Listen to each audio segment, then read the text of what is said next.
On the day's biggest stories, bombshell newsmaker interviews and A-list guests. And I guarantee you, no spin, no bias, no censorship, and no reason to go to bed. That's Dan Wootton Tonight, Monday to Thursdays from 9 on GB News.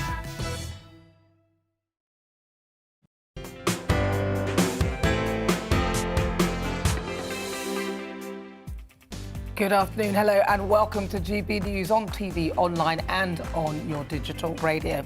I'm Nana Akua, and for the next 2 hours, me and my panel will be taking on some of the big topics hitting the headlines right now. This show is all about opinion. It's mine, it's theirs, and of course it's yours.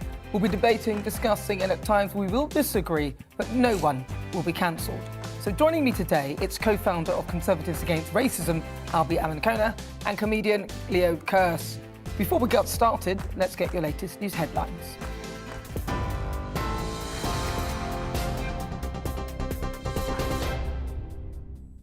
A very good afternoon. It's 4 o'clock. I'm Miranda Shunker with the latest from the GB newsroom. The Russian foreign minister has accused the US and EU of ignoring his country's proposals on security. In a phone call with US Secretary of State Antony Blinken, Sergei Lavrov said Washington was waging a propaganda campaign about possible Russian aggression. Mr. Blinken has since tweeted that any incursion would be met with a resolute, massive and united transatlantic response. Well, later today, President Joe Biden is expected to speak to his Russian counterpart, Vladimir Putin. Former Defence Minister Sir Nicholas Soames says it's looking increasingly likely that Russia will strike.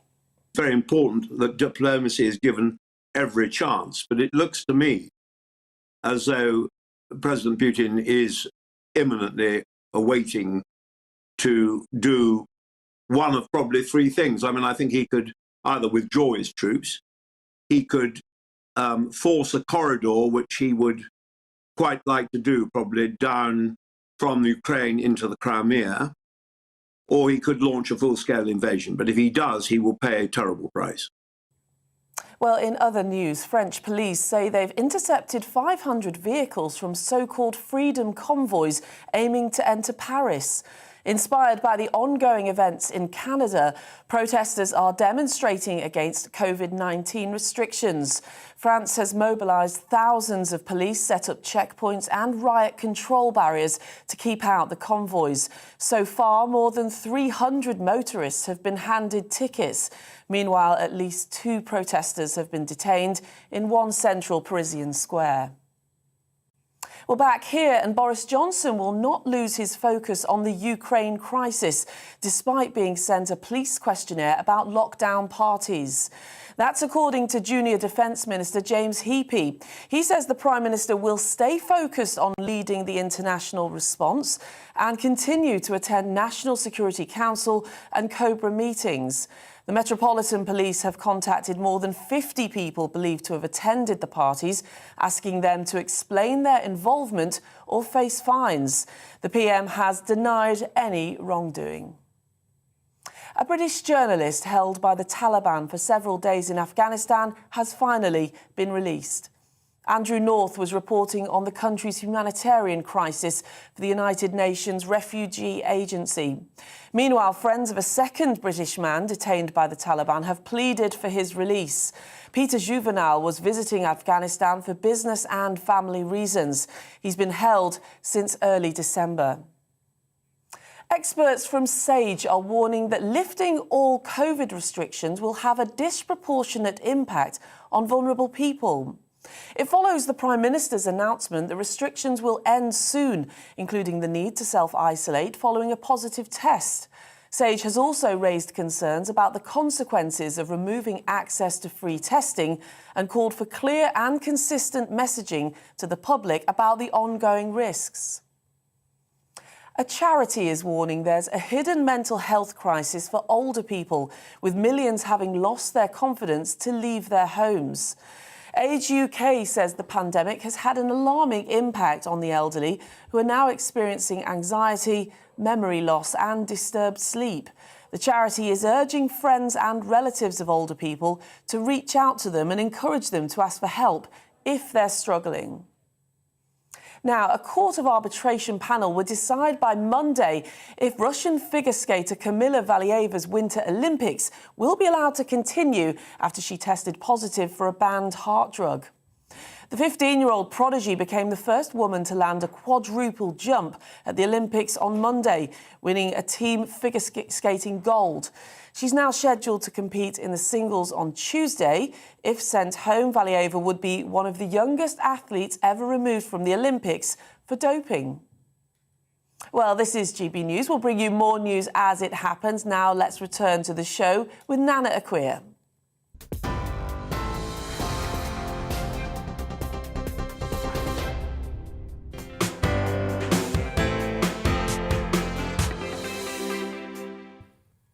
It's fast approaching 6 minutes after 4 o'clock. You're with me, Nana Akua, on GB News, on TV, online and on digital radio.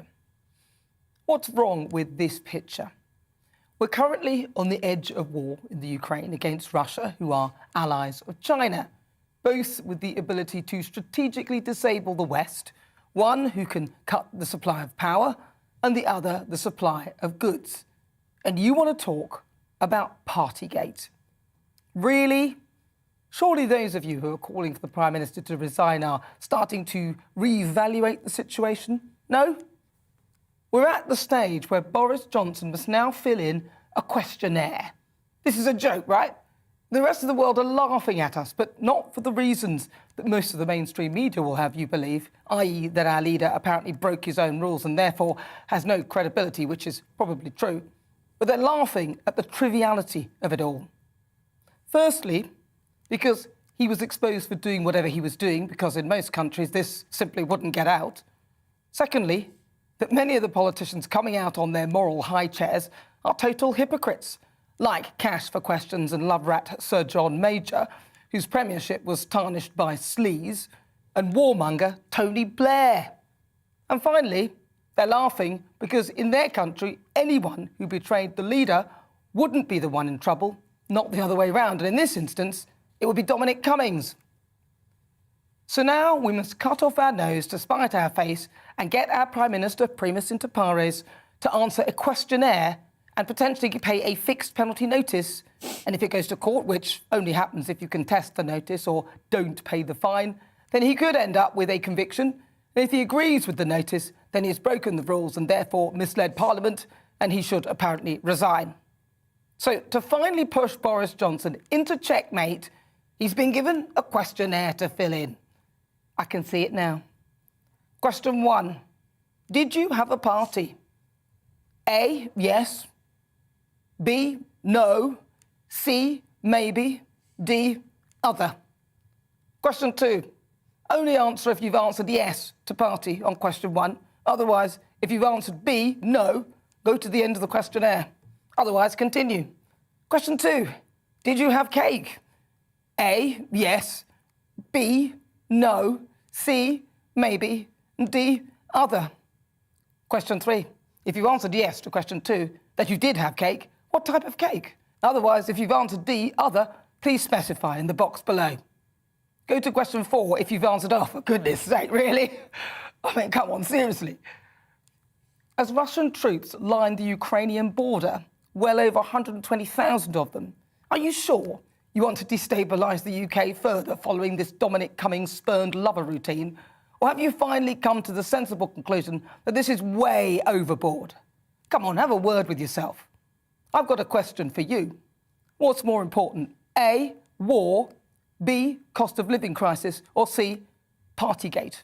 I'll leave you to answer that one.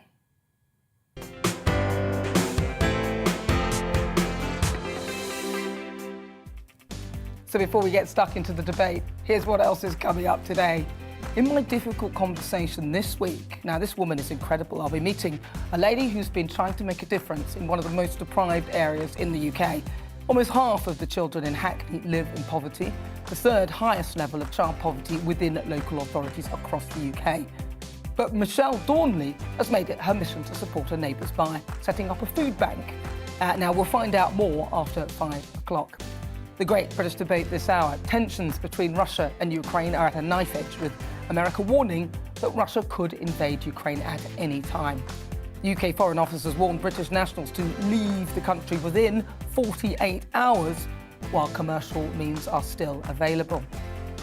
And as part of the continued response from NATO, US President Joe Biden will hold a high-stakes phone call with Russian President Vladimir Putin this afternoon. So I'm asking, is NATO fit for purpose? I'll speak to former NATO commander and a journalist who's on the ground in Kyiv. And we've got another fantastic, great British talent tuning their guitar, ready to play us out at the end of the show.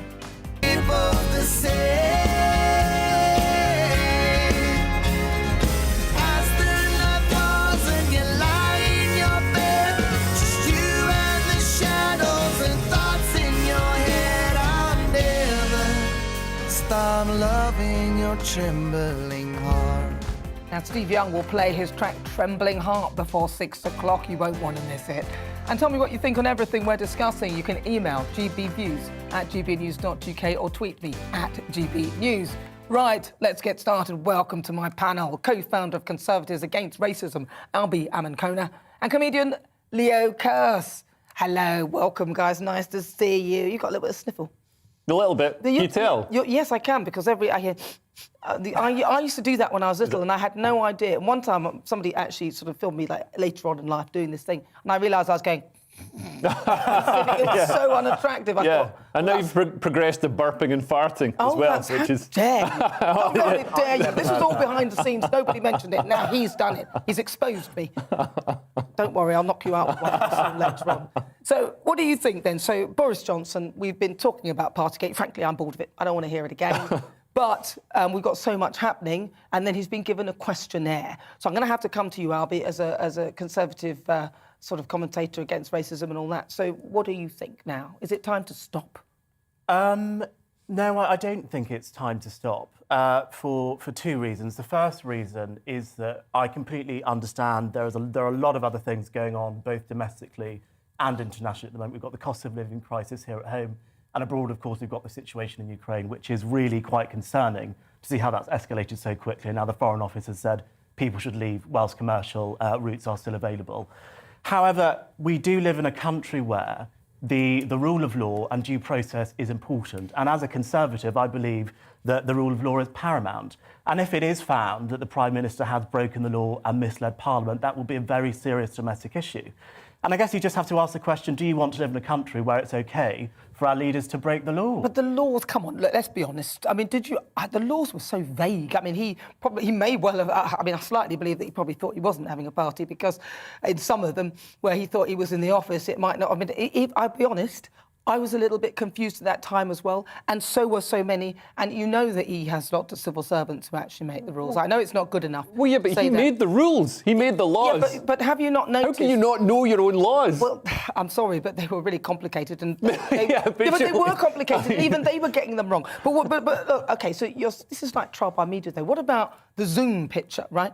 It was a Zoom. He was on Zoom. There was a picture of him on Zoom. Trump. They tried to get him for that. This was the newspapers doing that to him. Yeah, no, I do think. I mean, I agree with you that it's unfair, and they seem to be. It's like getting Al Capone for his taxes, because Boris did so many things, so many other things wrong. We've now got hyperinflation. We've got the dodgy COVID contracts that so many Conservative ministers were creaming off this wealth, like Owen Patterson with his dodgy dealings with Randox. There's also Michelle Mone apparently was giving contracts to a company that her husband had a stake in. So there's all these dodgy goings on. Like Transparency International say that 20% of COVID contracts, of the fast-track VIP lane COVID contracts, are dodgy. So it's probably more than that. We don't know the full extent of it. So some of the things, so we know that we need clarification. Yes. But yes, they did. So that's billions of pounds of taxpayers' money being funneled into the pockets of. Yeah, it's ridiculous. So to be going after him for having an after-work drink, because we've got to remember that the cabinet and Boris and the civil servants had to work through lockdown. It was a busy time for them. They had to come up with all these, pretty ridiculous rules. And I think that the people who made the rules knew that they were ridiculous, so I understand why they broke them. But it is a bad look when you impose laws on everyone else, and a lot of the country just followed them like sheep. Well, people say they followed them, and they probably think they followed them to a T. But a lot of people broke the rules unknowingly as well. Some of the rules were ridiculous. But the idea of it was that you wouldn't be in contact with lots of people to sort of save people if you were infected or they were infected. So we get what they were trying to do. Perhaps maybe the point is they shouldn't have put it as a legislation. Perhaps that was the issue where it went slightly wrong. Yeah, and some people were fined huge sums of money. Even my friend was fined £200 for walking his dog, but some people's fines were like into 5 digits. You know what I mean? £10,000, which is ridiculous. I mean, those people should be refunded. Well, or Boris and his team should be fined. Yes, I think but this is why, Nana, it's so important that we wait to see what the outcome of this investigation is so we can get to the bottom of it and move on, because the only way that we're going to stop talking about this issue is if we get to the bottom of it, there's some sort of conclusion, whether or not that's fixed penalty notices being issued, whether or not that what leads on is 54 letters going in and then a vote of confidence. There needs to be a conclusion. The reason we're still talking about it is because there's been no conclusion. I don't think it's any good to say focus on something else when the big issue hasn't been concluded yet. But you say a conclusion. Is it realistic to expect a conclusion when we know that these attacks literally towards the Prime Minister, even though he may have broken some rules and some others, and some are looking like the press are kind of setting him up on other issues, but is it really acceptable? Do you actually believe there'll be a conclusion when his ex, Dominic Cummings, is in the frame and doesn't seem to want to let go? I mean, we've talked about a map that he had with potentially bombs going off on each different days. Don't you think he's just going to carry on? I believe there will be a conclusion to Partygate. I don't know what that conclusion will be, but there will definitely be a conclusion, and whether or not that means it'll be Boris Johnson remaining in his job or whether or not that means there'll be a leadership election, none of us know yet. Yeah, but the conclusion, if Dominic Cummings will have his way, will be to have Boris Johnson removed. He said it quite openly. So if the conclusions are the ones that you've just said, then he will carry on, so there won't be a conclusion. Well, has Dominic got more stuff in his little box of delights that he keeps releasing to the media? I mean, this can't be the last thing. Having a bit of cake and a can of lager after, you've finished work can't be the worst thing. But well, you'd bring the worst thing out first, so this is going to be the worst, isn't it? I think it might be building up to something terrible. If there's one thing I'll say about Boris Johnson, disregarding all of his faults, of which there are many, which we've discussed many times, is that he's got this extraordinary ability to bounce back. Now, I don't know if he'll be able to bounce back from this, but I don't think you can ever count him out. No, I don't think so. And to be honest, right now, looking at the current situation with other leaders, other parties, I mean, Liz Truss has sort of made a little bit of... She's not really looking great towards, Russians looking at her thinking, come on, she got her geography wrong. There's a few bits and pieces. She one little mistake. No, but it's not... No, so listen, I forgive her the mistake, but the problem is those who she's speaking to, she then loses credibility with. So exactly as you said with Boris, one little mistake... I think she's got a lot of credibility. No, and there's a great picture of her driving a tank. It's those people... come on. No, it's those people that she needs to kind of be, in tandem with, who are looking at her with disrespect because she couldn't get her geography right. So that's quite a big mistake as they're concerned. But equally, this Russian foreign minister that she was standing next to and talking with, Sergei Lavrov, I believe he's called, is well known across the international diplomatic community of being not a very nice person and quite difficult to get on with. So I don't think we can judge an interaction between Liz Truss, a Western leader, with this Sergei Lavrov gentleman who is just known to be rude to Westerners and saying that she got one thing wrong and so he's going hard on her is really that fair. He's known as a not very nice person. There were people at the White House under Obama who said that he was a really difficult person to work with. So this is well known in the international I'm really shocked to find out the Russian top brass could be unpleasant. Oh my gosh, what a shock. Yeah, I've tried to look surprised, Alfie, but unfortunately I wasn't. But yeah, I hear you. Look, this Partygate thing's going to run and run and run. And hopefully Dominic Cummings, look, Dominic, if you've got anything else, just chuck it out now so we can move on. If you've just tuned in, welcome. I'm Nana Akua. This is GB News on TV, online and on digital radio. Still to come, it's time for the Great British Debate this hour. And I'm asking, is NATO fit for purpose? A phone call between the US President Joe Biden and Russian President Vladimir Putin is underway. Now, it's the latest efforts from NATO to de-escalate tensions between Ukraine and Russia. So I want to know, is NATO fit for purpose? I'll speak to a journalist on the ground in Kyiv and a former NATO commander next. Send us all your thoughts on this on GBnews at gbnews.uk and tell us what you think. You can also tweet at GB News, and currently we've got a poll asking that question: is NATO fit for purpose? Cast your vote now. First, let's get some weather. OK, looking ahead to this evening's weather, and the UK is looking rather cloudy and breezy for most, with rain continuing to spread eastwards. Let's take a look at the details. A front sits across the southwest this evening, so you can expect a damp evening there. A little calmer though, still unpleasant at times on the moors, particularly during heavier downpours. Further east, after a relatively dry day, rain will start to affect many parts of the southeast, though it will be largely light. Over in South Wales, after a rather wet day, the rain will ease for a time and it will turn a little calmer as well. Over in the Midlands next, and it'll be a mixed picture there, cloudy and breezy for many, with rain continuing at first, though it will likely turn a little drier by night time, staying mild too. Moving further north, where things stay rather windy in the northeast of England this evening, with a mix of clear spells and showery rain that may be quite heavy in times, as well as being unpleasant. Now, even further north to South Scotland, where it will be changeable this evening. Expect some heavy and blustery showers at times, but also the odd clear and colder spell. Finally, let's look at the details for Northern Ireland. It'll turn a bit calmer and drier for many, though once again short-lived, and heavy showers will push through. For the rest of the night, things will change again as more heavy rain and gusty winds will push up from the south. And that's how the weather is shaping up overnight into tomorrow morning. Start off your GB News Sunday with Stephen and Anne at breakfast from 6 a.m. At 10, Michael Portillo joins the political correction. From 12 till 6, it's Alistair, Darren and Nana. At 7, join Free Speech Nation for a laugh that won't be cancelled. At 9, it's Mark Dolan Tonight, followed by Headliners. That's Sunday on GB News.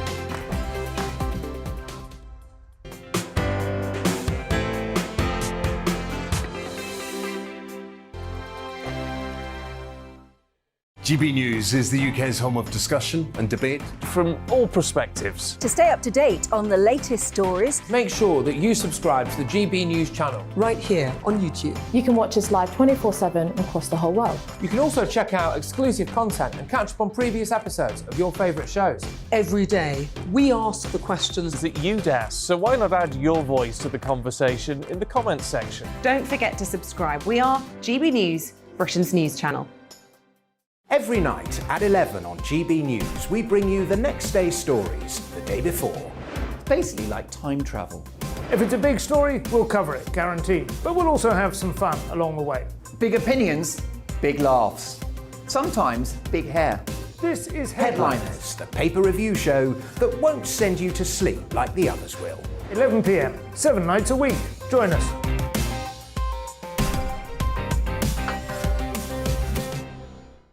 Hello there, I'm Eamon Holmes. And I'm Isabel Webster.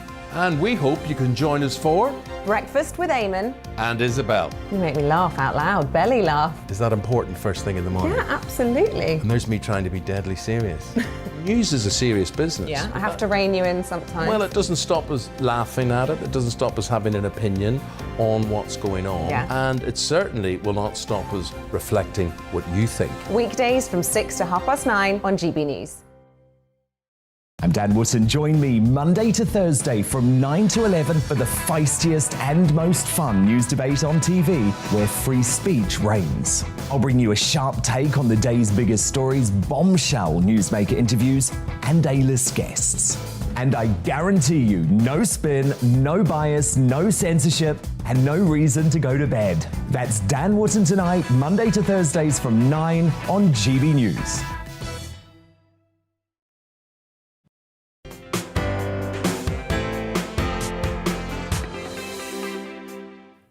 Good afternoon, you're with me, Nana Akua. This is GB News on TV, online and on digital radio. And it's time for the Great British Debate this hour. I'm asking, is NATO fit for purpose? Now, the situation on the Ukrainian border with Russia has reached a critical point as the UK Foreign Office warned British nationals to leave the country within 48 hours, while commercial means were still available to them. So within the last few minutes, a phone call between the US President Joe Biden and Russian President Vladimir Putin has got underway. Now, it's the latest efforts from NATO to de-escalate tensions between Ukraine and Russia. And earlier, the US President said that things could get crazy very quickly. Well, some people are already crazy. No, I'm joking. I mean, look, if it's anything to, if Afghanistan is anything to go by in terms of judgment, I'm extremely concerned. But NATO, which the UK is part of, exists to protect Western security. There are currently over 30 members of there. But if that's the case, then how has the situation in Ukraine got to where it is now? So I'm asking, is NATO fit for purpose? Let's start by getting the latest from Ukraine. Alexander Krabet is a journalist in Kyiv. He's the international news editor of ZNUA. Alexander, thank you so much for joining us. Now, you're on the ground. What is the mood like in the country at the moment? We're quite frantic here with worry that there will be some escalation there, but is that what they're feeling on the ground there?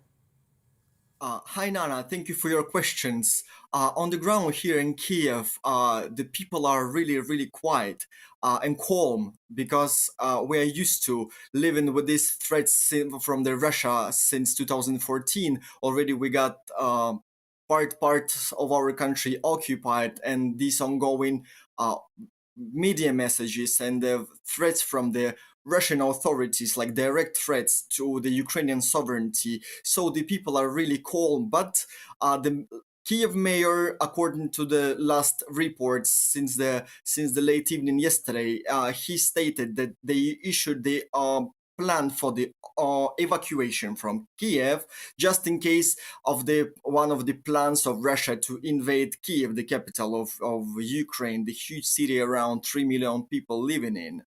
So we're ready.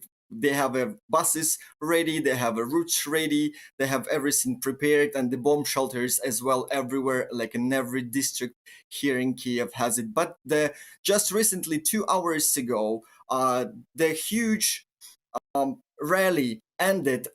They call it Unity March. The Ukrainians, they want to show that they are not scary of Russia and scary of the Putin threats.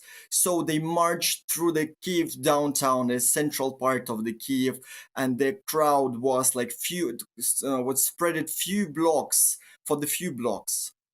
Mm-hmm. Yes, so their people are really, really calm here, basically. So people are still calm. Are they taking this threat seriously? Because you did say that obviously this has been going on, for tensions have been high for at least 8 years. Does this feel different to what's been happening previously? They feels different since the amount of messages, amount of the tones and the rhetoric from the Russian side, from the Western partners and allies, from the NATO, from United States, from the European Union, and from the UK as well. So it looked like a situation when it was like last huge battle in Ukraine in February 2015. So this almost 7 years already.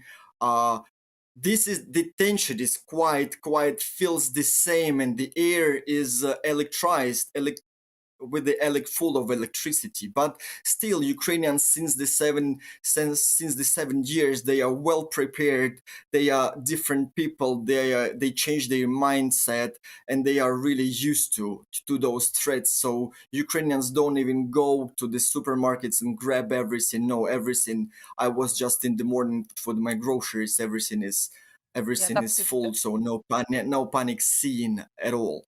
Yeah, well, that's good to hear that there's no panic at the moment. And what about you yourself? How are you feeling about this? Are you nervous? Oh no, I'm not nervous. I was born in Donetsk, in the Donbass, so the biggest city in the eastern Ukraine. So when I witnessed the Russian invasion, like since the very first day over there, and I stayed in a town for around 2 months. So I was doing undercover reports from the governmental building, which were captured by the Russian troops, but not the Russian troops. The little green men, we were calling them that time. So because they didn't have any chevrons or anything on them.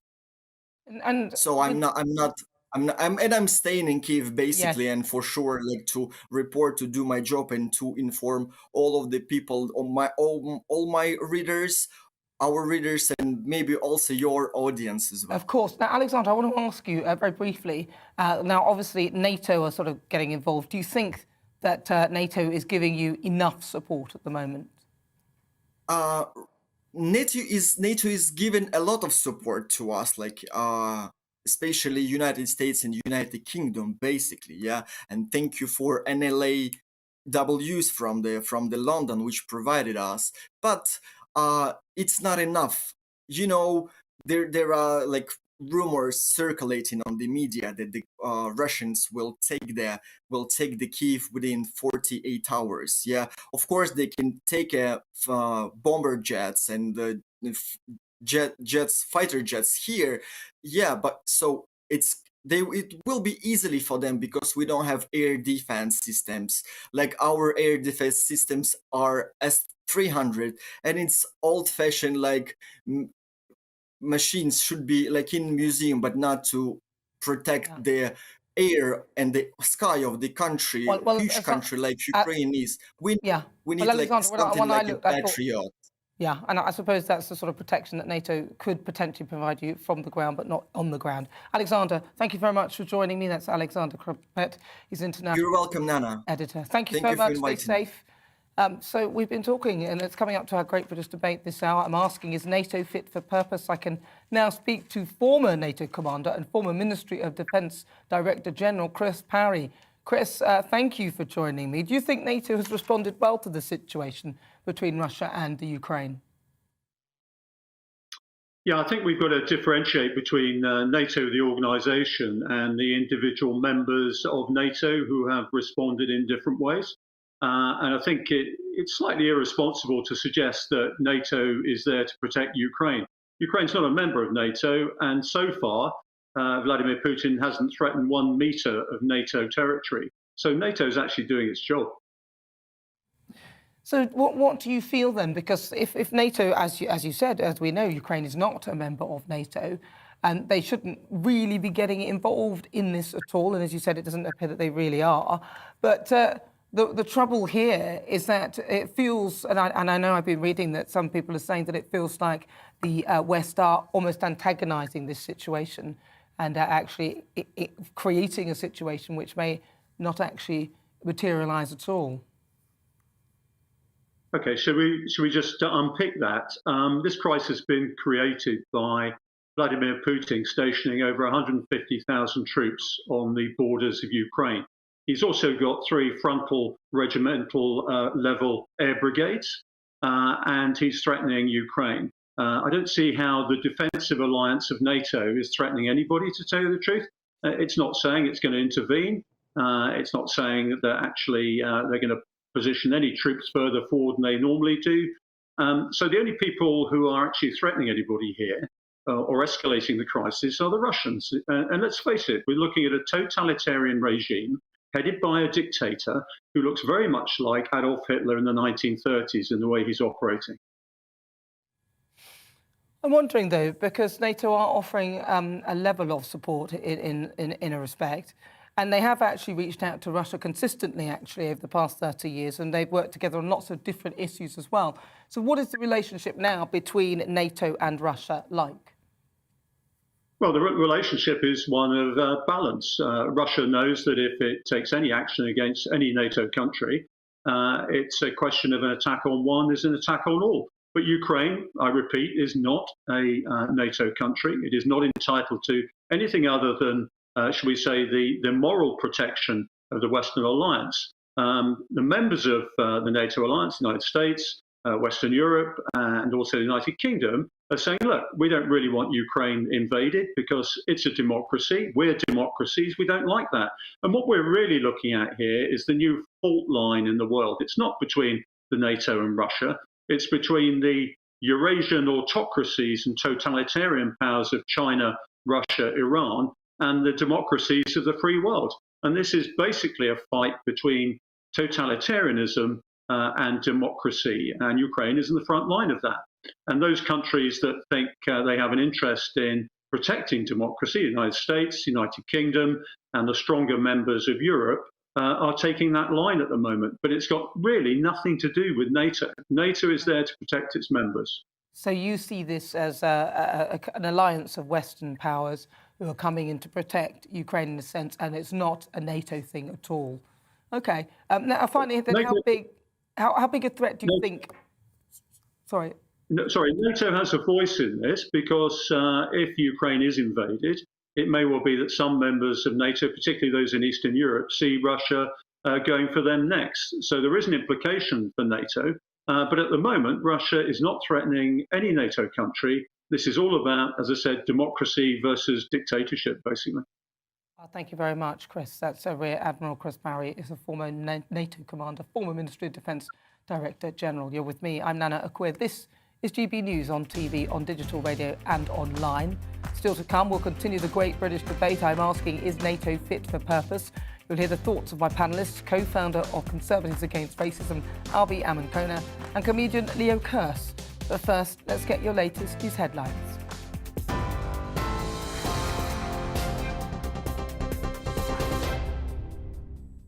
Thank you. It's 4:34. I'm Miranda Shunker in the GB newsroom. A phone call between Presidents Joe Biden and Vladimir Putin is underway amid rising tensions over a potential Russian invasion of Ukraine. It's happening as the United States also evacuates non-emergency staff from its embassy in Ukraine's capital, Kyiv. Meanwhile, Russia's foreign minister has also spoken to his US counterpart today and says the West has ignored his country's proposals on security. The Metropolitan Police has given the Prime Minister just 7 days to explain his attendance at an event held at Number 10 during COVID restrictions or face a fine. Downing Street confirmed last night that Mr Johnson had received a legal questionnaire from officers and will respond. The Prime Minister is alleged to have been at up to 6 of the 12 events being investigated as part of Operation Hillman. He's denied any wrongdoing. The Taliban have released Andrew North, a British journalist they'd been holding for several days in Afghanistan. He'd been on assignment for the UN Refugee Agency, reporting on the country's humanitarian crisis. Meanwhile, friends of a second British man, Peter Juvenal, detained by the Taliban since early December, have pleaded for his release. Experts from SAGE are warning that lifting all COVID restrictions will have a disproportionate impact on vulnerable people. It follows the Prime Minister's announcement that restrictions will end soon, including the need to self-isolate following a positive test. SAGE has also raised concerns about the consequences of removing access to free testing. And French police have fired tear gas at demonstrators in Paris after so-called freedom convoys made it into the capital. Inspired by the ongoing events in Canada, protesters are demonstrating against COVID-19 restrictions. So far, 300 motorists have been handed tickets and at least 14 people have been arrested. Well, on TV, online and DAB+ radio, this is GB News. I'll have a full news roundup at the top of the hour and we'll get straight back to the show with Nana Akua after the break.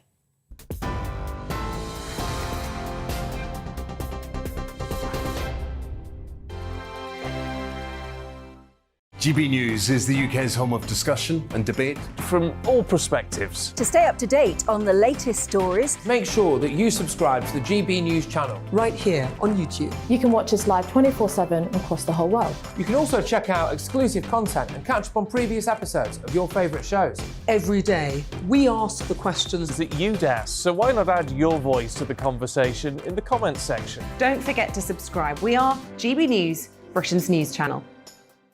Every night at 11 on GB News, we bring you the next day's stories the day before. It's basically like time travel. If it's a big story, we'll cover it, guaranteed. But we'll also have some fun along the way. Big opinions, big laughs. Sometimes big hair. This is Headliners, the paper review show that won't send you to sleep like the others will. 11 p.m, 7 nights a week. Join us.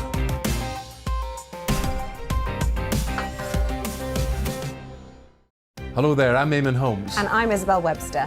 And we hope you can join us for Breakfast with Eamon and Isabel. You make me laugh out loud, belly laugh. Is that important first thing in the morning? Yeah, absolutely. And there's me trying to be deadly serious. News is a serious business. Yeah, I have to rein you in sometimes. Well, it doesn't stop us laughing at it. It doesn't stop us having an opinion on what's going on. Yeah. And it certainly will not stop us reflecting what you think. Weekdays from 6 to 9:30 on GB News. I'm Dan Wootton. Join me Monday to Thursday from 9 to 11 for the feistiest and most fun news debate on TV, where free speech reigns. I'll bring you a sharp take on the day's biggest stories, bombshell newsmaker interviews, and A-list guests. And I guarantee you, no spin, no bias, no censorship, and no reason to go to bed. That's Dan Wootton tonight, Monday to Thursdays from 9 on GB News.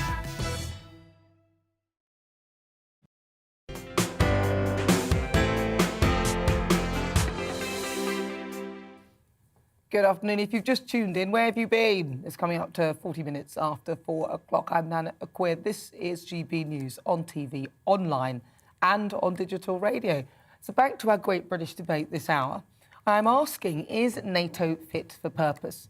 US President Joe Biden has warned that things could get very crazy very quickly on the Russian-Ukraine border. I'm sorry, I do struggle to take him seriously after the whole issue with Afghanistan. He's currently on the critical phone call with Russian President Vladimir Putin as part of increased efforts by NATO to avoid conflict. Now, there's warnings that Putin could invade any day. So I want to know what you think and what is the point of NATO? Our membership, of course, is supposed to preserve our security interests. Let's see what my panel make of that. I'm joined by co-founder of Conservatives Against Racism, Albi Amankona, and comedian Leo Kearse. Leo, things could get very crazy very quickly. I mean, Joe Biden, I just get so concerned when I hear him and see what he's doing because I just don't think he knows what's going on. Well, yeah, absolutely. I mean, he doesn't come across as a particularly together and compos mentis person, which is, really what you need when you're negotiating with a barbarous dictator such as Putin. And I'm worried. I mean, even before Joe Biden, one of the flaws with NATO was wavering US commitments. So, the US provide a lot of funding and resources to they're the biggest contributor to NATO. And Europe really needs, and the NATO members really need America to be a strong and vital member. And with the US sort of falling back, I'm worried that NATO's got the resources and the strength to hold off attacks from Russia. And I know that Chris Parry there speaking said Ukraine isn't in NATO, but in 2008 they tried, didn't they? NATO said we're going to allow Ukraine and Georgia to join, which obviously Putin saw as a threat.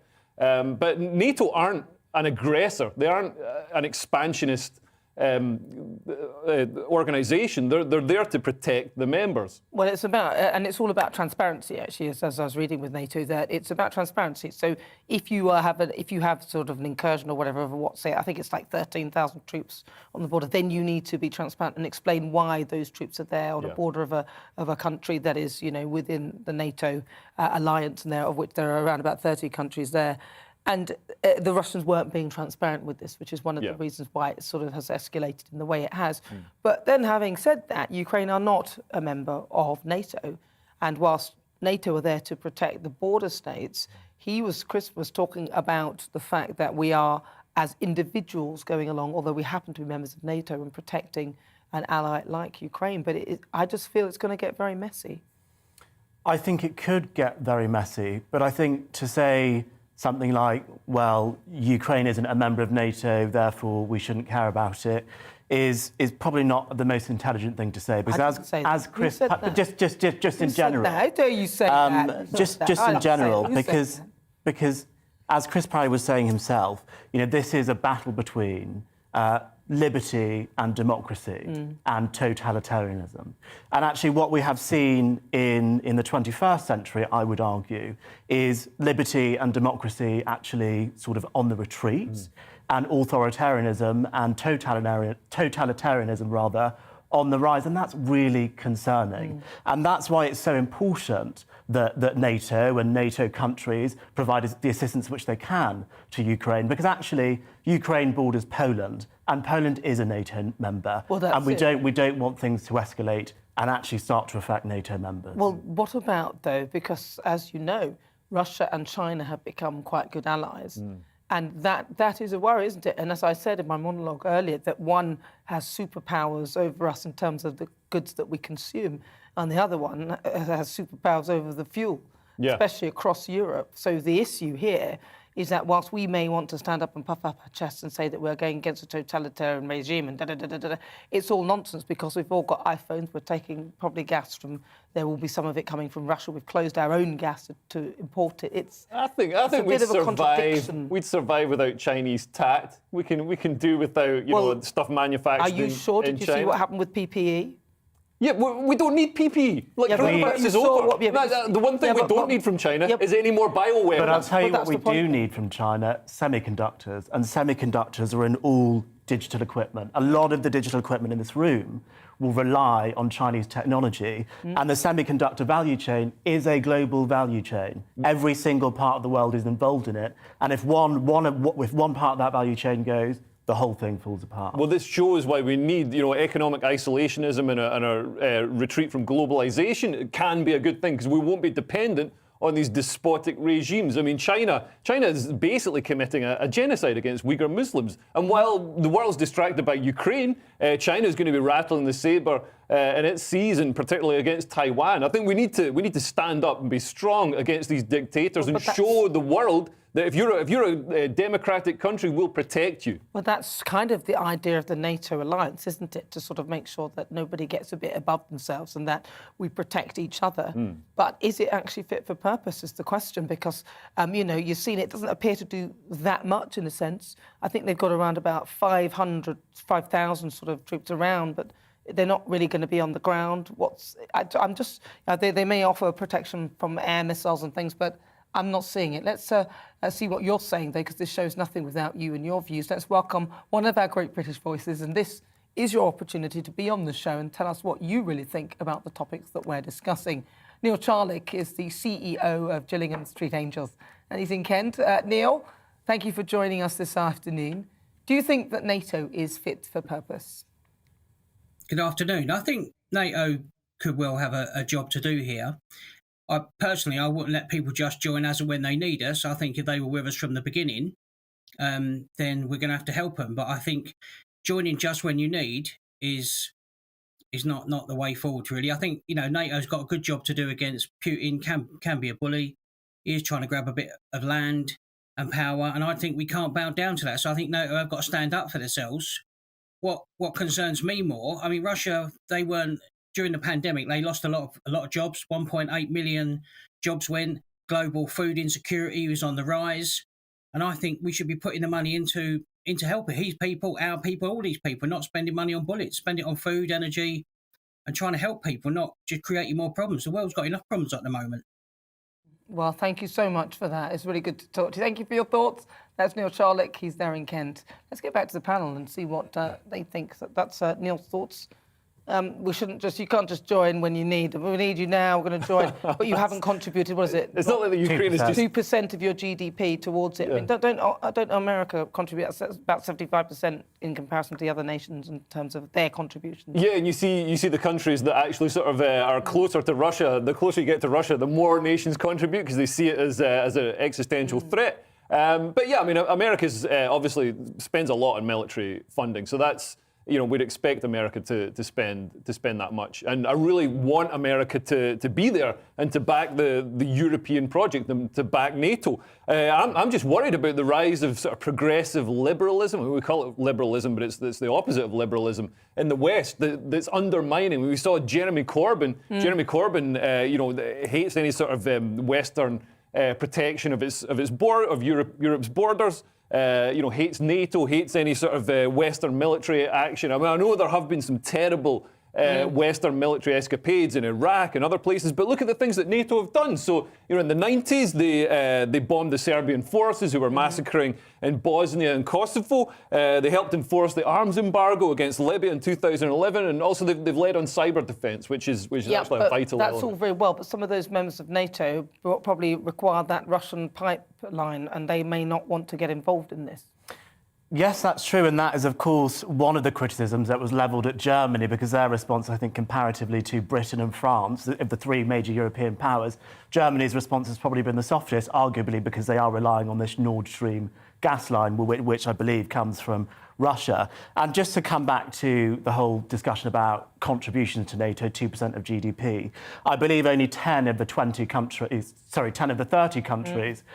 in NATO actually meet that contribution level. So I think what's really important going forward, and this is actually something which Donald Trump spoke about, one of the things I agree with him on, was that the European countries, especially the big ones like Germany, Spain, Italy, need to be making that 2% defence budget spending contribution and pay their share in NATO. So it's not just all on America, when actually the threat is mostly in Europe. Well, you know, that's it, isn't it? There's a conflict of interests, and a lot of people who are in NATO probably looking at this whole conflict with Russia thinking, well, where are we going to get our fuel from?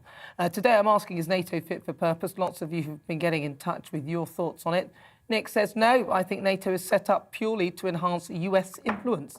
It's not worth the money that we pay into it. Mike says, if NATO is so effective, why was former President Trump such a skeptic? Well, I guess that's, if he's a skeptic, then it must be unfit for purpose. Trump was an isolationist, so no, but he didn't think he should spend any money outside America. But I agree with him, actually, on this one. I agree with Trump on this one. No. Thomas says people forget that before the middle of the 20th century, there were constant wars in Europe. It's only because of the EU, NATO and the UN that we have such comfortable, peaceful times. Absolutely. George says, I don't want people to get conscripted for war. We should leave it to America, as I don't want nukes hitting us. There's also a poll up on Twitter today throughout the show asking, is NATO fit for purpose? And currently 69% of you say no. I'm Nana Akua. This is GB News online on digital radio. And there's a COVID royal household. Also, there's Prince Charles has tested positive for coronavirus. Again, I'll discuss that with friend of the show, royal commentator Richard Fitzwilliams. But first, let's get some weather. OK, looking ahead to this evening's weather, and the UK is looking rather cloudy and breezy for most, with rain continuing to spread eastwards. Let's take a look at the details. A front sits across the southwest this evening, so you can expect a damp evening there. A little calmer though, still unpleasant at times on the moors, particularly during heavier downpours. Further east, after a relatively dry day, rain will start to affect many parts of the southeast, though it will be largely light. Over in South Wales, after a rather wet day, the rain will ease for a time and it will turn a little calmer as well. Over in the Midlands next, and it'll be a mixed picture there, cloudy and breezy for many, with rain continuing at first, though it will likely turn a little drier by night time, staying mild too. Moving further north, where things stay rather windy in the northeast of England this evening, with a mix of clear spells and showery rain that may be quite heavy in times, as well as being unpleasant. Now, even further north to South Scotland, where it will be changeable this evening. Expect some heavy and blustery showers at times, but also the odd clear and colder spell. Finally, let's look at the details for Northern Ireland. It'll turn a bit calmer and drier for many, though once again short-lived and heavy showers will push through. For the rest of the night, things will change again as more heavy rain and gusty winds will push up from the south. And that's how the weather is shaping up overnight into tomorrow morning.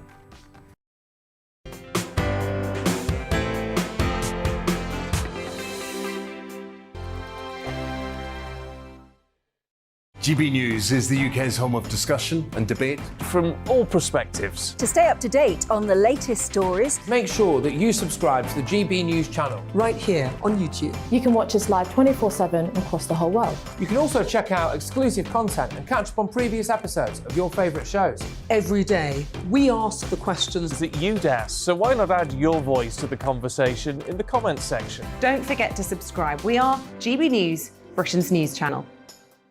Every night at 11 on GB News, we bring you the next day's stories the day before. It's basically like time travel. If it's a big story, we'll cover it, guaranteed. But we'll also have some fun along the way. Big opinions, big laughs. Sometimes big hair. This is Headliners, the paper review show that won't send you to sleep like the others will. 11 p.m, 7 nights a week. Join us.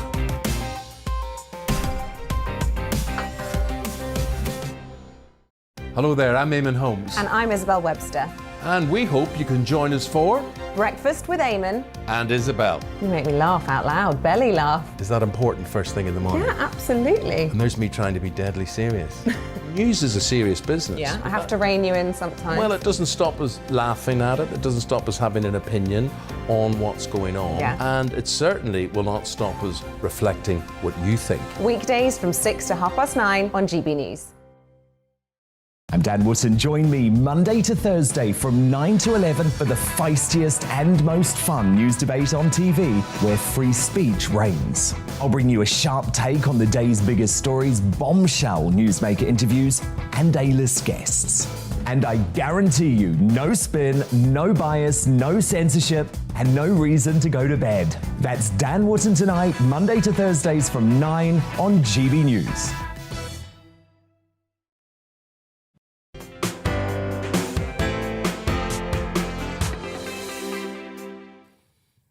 It's coming up to 5 minutes to 5 o'clock. This is GB News on TV, online and on digital radio. I'm Nana Akua. Now, there's always something going on in the royal household, and this week has been no different. And each Saturday, I'd like to give you a rundown. So let's speak to friend of the show and royal commentator, Richard Fitzwilliams. Richard, thank you for joining me. So firstly, I want to start with worrying news about COVID in the royal household. Well, indeed, Prince Charles apparently has been smitten for the second time. He had to cancel a visit to unveil a statue of Licoricia of Winchester, which was, of course, most disappointing. We believe that he saw the Queen roughly in the region of 48 hours before he was diagnosed. Now, as far as we know, all is well, but the palace have certainly not putting out regular bulletins on this. The only notification that we had was that the Queen was not showing any symptoms. So hopefully that will remain the case, but obviously there's a certain amount of concern for obvious reasons. But we know Omicron is a lot milder, isn't it? And, you know, I know people who are a lot older who have caught it, and it's, you know, it's fine. So I hope she hasn't got the COVID, because that's not good at all, is it? Well, I'm sure that most hopefully not. But the good news is that after quite a lengthy period where she was doing lighter duties and also appearing virtually, and we saw her, of course, just before the 70th anniversary of her accession with the community workers at Sandringham. But she's also, it has been reported, going to be the diplomatic corps reception, which used to be an annual event, and of course for COVID has not occurred. That will occur at Windsor in early March, and the plan is for the Commonwealth Day service at Westminster Abbey on the 14th of March, and then of course the Thanksgiving service for the Duke of Edinburgh. Poor woman, so much for her to do. Now, what's this story about Prince William then? He's in Dubai. Yes, it's important because obviously royal trips abroad are tremendously significant. They bring in such goodwill and such cachet.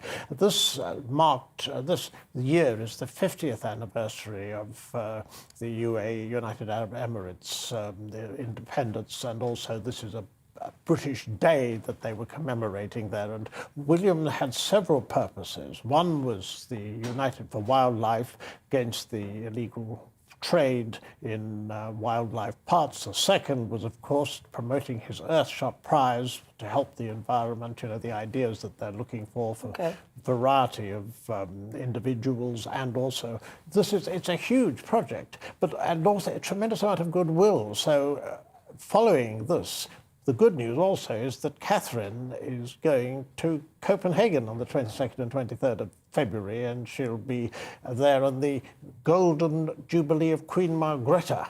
She's great, isn't she, Catherine? I mean, she's doing stuff as well on CBBC or something, isn't she, reading stories? Oh, yes, but this will be absolutely charming. You will, I'm sure, be tuning in on CBBS at 6:50 tomorrow, because this is the owl that got used to the dark, which was terrifying little Pop, because he experimented for finding out from friends that in reality the dark can be very, very charming. I mean, it's delightful because the promotion for this has Catherine. She's sitting with jeans and a jumper on, and she's got stuffed owls. They're 3 rather lovely stuffed owls. There's a CBeebies toy, and this is in Kensington Palace grounds. And it's one of those things that celebrities have been helping this programme, because this particular week is for the mental health of children. And so this, of course, is something, as you know, she's taken a great deal of interest in the early years. So I think that the nation will find little Plop's experience that the dark isn't really so terrifying, absolutely delightful.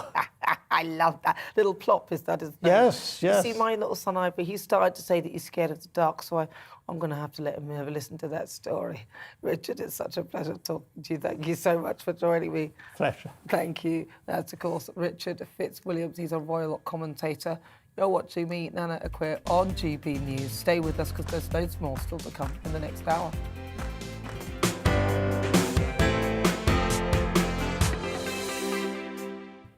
If you've just tuned in, where have you been? This is GB News on TV, online and on digital radio. I'm Nana Akua. And for the next hour, me and my panel will be taking on some of those big topics hitting the headlines right now. Before we get started, though, let's take a look at the latest news headlines.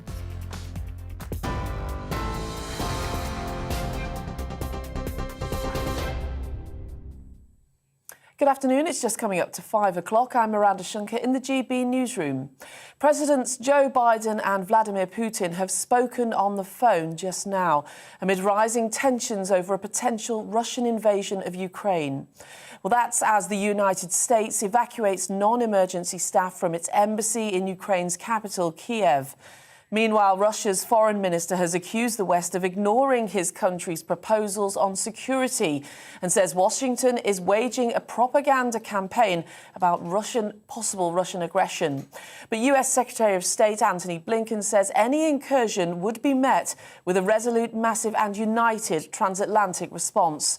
Former Defence Minister Sir Nicholas Soames says it's looking increasingly likely that Russia will now strike. Very important that diplomacy is given every chance. But it looks to me as though President Putin is imminently awaiting to do one of probably 3 things. I mean, I think he could either withdraw his troops, he could force a corridor, which he would quite like to do, probably down from Ukraine into the Crimea, or he could launch a full-scale invasion. But if he does, he will pay a terrible price. Well, meanwhile, in Ukraine, thousands of people are marching through the capital to show unity against threats from Russia. Ukraine's leader has urged his citizens not to panic and pushed back against what he said was a glut of bleak war predictions being reported in the media. French police have fired tear gas at demonstrators in Paris after so-called freedom convoys made it into the capital. Inspired by the ongoing events in Canada, protesters are demonstrating against COVID-19 restrictions. So far, 300 motorists have been handed tickets and at least 14 people have been arrested. France has mobilised thousands of police, set up checkpoints and riot control barriers to keep out further convoys. Well, back home, and Boris Johnson will not lose his focus on the Ukraine crisis, despite being sent a police questionnaire about lockdown parties. That's according to Junior Defence Minister James Heappey. He says the Prime Minister will stay focused on leading the international response and continue to attend National Security Council and COBRA meetings. The Metropolitan Police have contacted more than 50 people believed to have attended the parties, asking them to explain their involvement or face fines. The PM has denied any wrongdoing. A British journalist held by the Taliban for several days in Afghanistan has finally been released. Andrew North was reporting on the country's humanitarian crisis for the United Nations Refugee Agency. Meanwhile, friends of a second British man detained by the Taliban have pleaded for his release. Peter Juvenile was visiting Afghanistan for business and family reasons. He's been held since early December. Experts from SAGE are warning that lifting all COVID restrictions will have a disproportionate impact on vulnerable people. It follows the Prime Minister's announcement that restrictions will end soon, including the need to self-isolate following a positive test.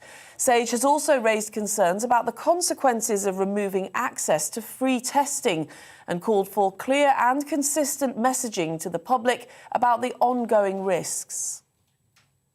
A charity is warning there's a hidden mental health crisis for older people, with millions having lost the confidence to even leave their homes. Age UK says the pandemic has had an alarming impact on the elderly, who are now experiencing anxiety, memory loss and disturbed sleep. The charity is urging friends and relatives of older people to reach out and encourage them to ask for help if they're struggling. And a court of arbitration panel will decide by Monday if Russian figure skater Kamila Valieva's Winter Olympics will be allowed to continue after she tested positive for a banned heart drug. The 15-year-old prodigy became the first woman to land a quadruple jump at the Olympics on Monday, winning a team figure skating gold. She's now scheduled to compete in the singles on Tuesday, but if sent home, Valieva would be one of the youngest athletes ever removed from the Olympics for doping. Well, you're up to date. This is GB News. We'll bring you more news as it happens. Now it's back to Nana Akua.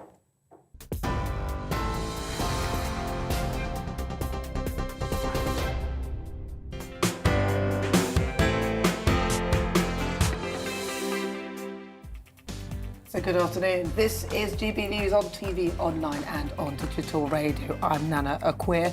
And for the next hour, me and my panel will be taking on some of the big topics hitting the headlines right now. This show is all about opinion.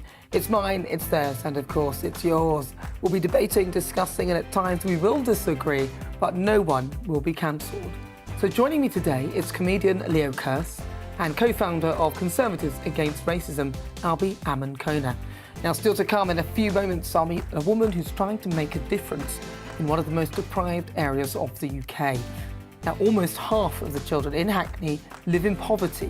It's the third highest level of child poverty within local authorities across the UK. And Michelle Dornley has made it a mission to support her neighbours, and she'll join me for difficult conversations. The Great British Debate this hour. You may be forgiven for forgetting about the green agenda when we're staring at the cost of living crisis in the face of the price of energy as it soars. But new Ofgem figures suggest that the cost of running a heat pump could set you back nearly a third more than a traditional boiler. So I'm asking, are heat pumps the next big con? Remember when we were told diesel was the way to go, or that electric cars would cut down your costs? So let me know your thoughts. Are heat pumps the next con? And we'll have live music before 6 o'clock.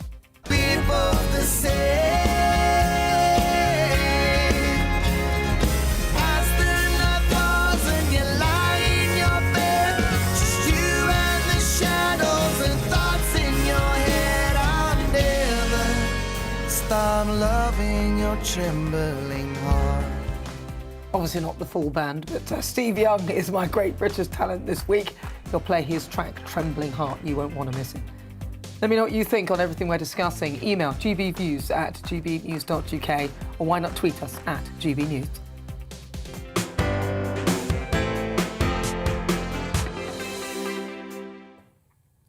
Well, it's now time for my difficult conversation this week.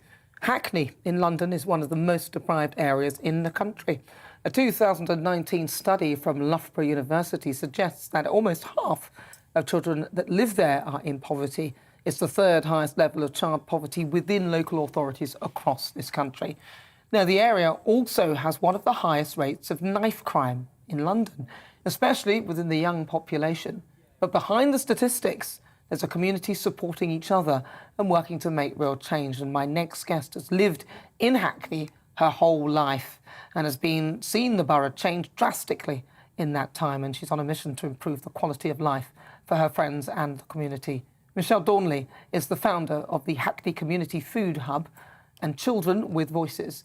And over the past 2 years, she's estimated to have helped over 85,000 people. I'm delighted to say Michelle joins me in the studio this afternoon. Michelle, thank you so much for joining me. You told me you'd never watched GB News before. Thank you. I apologise. Thank you for having me. You will now. I will now. Well, let's start first by going back to when you were growing up in Hackney and that community that you cherished at the time. Tell me more about that. OK, growing up in Hackney, it was a safe community. We had parents looking out for each other. So basically, I could be disciplined by somebody else's parent if I was doing something wrong. It was a very close community. Very close community. Now I've had my children, and when I experienced moving from one area to another, it then became a problem, whereas my children couldn't have the childhood that I had. They couldn't go from A to B. They couldn't go to the shops to go and buy their trainers. They couldn't then take the younger siblings to the shop or to play football because of the gangs and the territorial issues we're facing. So I've seen that the children are suffering a lot more than what we ever did. I think that back in the days when we were grouped together, we were called friendship circles. It's really distressing and disappointing to know that if a group of kids today are grouped together, it's called a gang. You've labelled them already. Poverty is on the rise. It's ridiculous. The amount of children that are going to bed hungry, that are leaving in the morning to go to school hungry. And the thing is, this is not being picked up by the special needs department in schools. All they have to do is see a child and the child will be acting very lethargic or very rude at school. But you could take it aside and find out, most of the time it's because they're hungry and they're tired. So a lot of these failings are happening with our children and it's really unnecessary. And you've got children, right? So what, you've got three kids? I've got 4. 4 kids, 3 boys though? Yes. And 1 girl? Yes. Presumably. And so what ages are they? OK, so I've got a 28-year-old, I've got a 25-year-old, and my youngest boy is 14, and my daughter's 21. And do they all live at home? Or they live at home and around the area, so we're still very, very a close-knit family. And for them then, because you said when you were growing up, it was quite a free place, and I mean, when I was growing up, because I'm old, it was a fabulous place. You know, you'd go out. I mean, I used to go to the fields where my parents, as I kind of grew up partly in Essex, and we'd go off to the fields, and there were huge fields, farmers' fields, and we'd be there, and it'd just be us, and it was fine. But you can't do that now. Can't do that now. You can't do that now. Isolation is a big word, and it didn't just happen through COVID and the pandemic. Isolation is what we're doing to the youth and the children. We're isolating them. You've got estates, and, you know, under the law, Section 106, at one point, every estate needs to have a community hall. But the community halls are being swept from underneath these residents' faces right before their very eyes, and it's being replaced by flats. I understand that we need to accommodate people, I do understand. But then there's other solutions we can have. We can build more tall rise. We can have more people connoisseur at the buildings to make sure that people are entering correctly and whatnot. Give us back our youth clubs. Give us back a place that the children can go and learn and have productive learning, homework sessions. During the COVID, we've realised that a lot of the children are suffering educational-wise. What's being put in place? What is actually happening? So you decided to do something about some of this, didn't you? Yes. So you're not working. No. You're on universal. Just started, yeah. So you just started. And what did you do? Why did you do it? What? OK, again, growing up in Hackney, it was free. And when I had my children, I had the decision of moving out of Hackney because it was getting so bad for them. And I would be offered borough to borough, and I'd come home and the children would say, Mum, you can't take it, again, because of rival gangs. And I just decided that I needed to be a productive parent. I've got all my skills. I've studied. I've worked before I had the children. And I decided to use my skills. So it's like keep fit, getting the kids healthy. I love cooking, so I'm with Tesco's Cooking School. And just providing a place where they can be safe, and a safe environment, get mentors and get volunteers in. And that's what we did. And then we started tackling the holiday hunger. So every time we had a jumping... So you say that's what we did. So talk to me about it. So you've seen there's a problem here, a gap in the market that you feel that you can fill to help people. Yeah. And so you then, what do? You got a group of people together. Okay. And how long ago was this? Give us some background. OK, a long story. OK, so my housing association at the time, Family Mosaic, were absolutely perfect. They were small, so they gave their residents opportunities to grow. So I won Inspirational Tenant of the Year with my project, Children with Voices Jumping Beans, which was enabling the children in the community to have a safe environment where they can learn keep fit, cooking, arts and crafts, all the things that the schools are now not providing. Right. So you created this thing. What's it called? Jumping. Yeah, Children with Voices is the heading, but we have the project called Jumping Beans. So you got people together with Jumping Beans, and then from there, How did this project evolve to become this food hub? OK, so from the jumping beans, we realised that holiday hunger was a big issue. Even when I was taking my children to school, when we had holidays, I used to think, well, how are parents managing if they get 3 meals at school?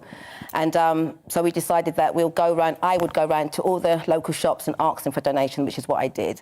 And then Tesco's took upon themselves to take me in under fair share, and then that's how that started. So I started collecting all the food by myself in a car, driving around to all these different Tesco's. What year was this then? Oh my days, this was like 2010, 2011. So you've been doing this whole food hub for quite some time. For very, very long time, very long time. And what we would do, we'd run our session, so it'd be a cooking session or a baking session, and then we would provide food bags. So it'd be all the food that I'd collected from the food hub. And then obviously COVID happened. Right. And then obviously I wasn't able to be in contact with my families that I'd connected with over the years. But then it presented a bigger problem. There was more people outside there that needed more help. And so we had a little hall in Gore Road, Victoria Park. And from my house, I used to have people come to my house and pick up food parcels. So every Saturday night, I'd go to Tesco's in Tottenham. My car would be packed with food, and then I'd be ringing people, I've got food, or I'd drop it off throughout the night. Really? And you're doing this all unpaid? Your house must be full of food. It is. Right? If you've not seen the magazine, there's like a Hackney Gazette that's got my sitting room. There's no sitting room, full of food, tables, chairs, everything. So what about your kids? Where are they gone? If you must have where it's going. No, they're in their room sort of like being slowly squeezed out. But this is why the building was so important, and the storage. So you're saying the building. So you've got this food hub, you started to collect the food, the pandemic kits, you've now got delivering food to people as well. Yeah. And you're doing this, operating this all from your house. Yes, yes. So then it got a bit big, and then we started using a little office, and then I asked around a few organisations if I could use their hall, and a couple of them said yes. Then we started with Alpine Hall. So all in all, in the 2.5 years that we've been running the COVID, we've opened up 12 pop-up hubs. Wow. The reason why I did that was because my phrase is communities, hidden communities within communities. And what that means is that you've got communities, estates, so they're on the main road, but because they're off the main road, they're forgotten about. And when we started utilising their halls, we found out that there were so many elderly people on this estate, so many people with mental health issues, so many people with small children, new mothers. How were they going to get out to go and get this food? Nobody was coming in, so we had to go in and do it. And just fed literally your community. Yeah. From food from Tesco's and other suppliers. Yeah, the neighbourling, Marks and Spencer's. Marks and Spencer's. Yeah, every Felix project, they've been amazing. Planet Zero's, who we actually originally started with. So Planet Zero's one of the big major companies we started with. They went to Dragon's Den and they won their contract, and they were the first ones to start going to shops and saying, look, if you've got surplus food, can we have it? So how is this hub evolved now then? Because it was in your house. Now I presume you've got helpers, you've got pop-up hubs everywhere else. Yes. And it's all set up by you. I mean, how are you funded for this? Is it just you spending money, your own money? How are you getting money? First of all, it was me spending my money. My petrol, buildings, everything, all the things, yeah. And then I was just grateful that the Lord in the universe was providing me with the food, so I didn't need to actually find my own money to buy food. It was there already for me. And then we started doing some funding, and then we started getting that in. So I've got a group of amazing volunteers. COVID has not, it's been a negative, but it's also been a positive in the fact that it's bringing communities together that you would never, ever have brought together. It's just so amazing. And it's funding, and then obviously the GoFundMe just exploded. You must be exhausted, though. You have to lug this food about yourself. Yes, that's the only thing. I mean, right about now, got my fingers are a bit swollen because of the lifting. Yeah. But if I don't lift it, nobody else is lifting. I mean, we've got a couple of guys now that help out, but essentially, if I don't get up in the morning and get in the van and drive, then there is no food hub. And is this a registered charity now? Yes, we are. So if people are listening now, what is it that you want to push your charity forward? I would like, obviously, the first and foremost is a building, because that will enable us to open up every day. I mean, there's times when I have to refuse food, and that really does hurt me, because I know it's going to go straight into the bin. So if we can have a building and we can open up every single day, that would be brilliant. Inside this building will be specifically for the community. So there'll be so many community events going on. If you see our Instagram page, we cram so much stuff in for the community. Wages, obviously wages, so we can live. Got paid. It would be nice, but you know what? The volunteers that I've had in my hub, running the hubs for the past 2.5 years, they've been so loyal and so dedicated that I would love to have them employed, whether it's a part-time basis, because they know what to do, they know what they're doing, they've learnt skills, they've shared skills. Us being in this hub has not only worked on our mental health and well-being because it gives us a purpose, but everybody in the hub reflects everybody outside in the community. So we all have mental health issues, we've got debt, we've got financial problems, we've got special needs children.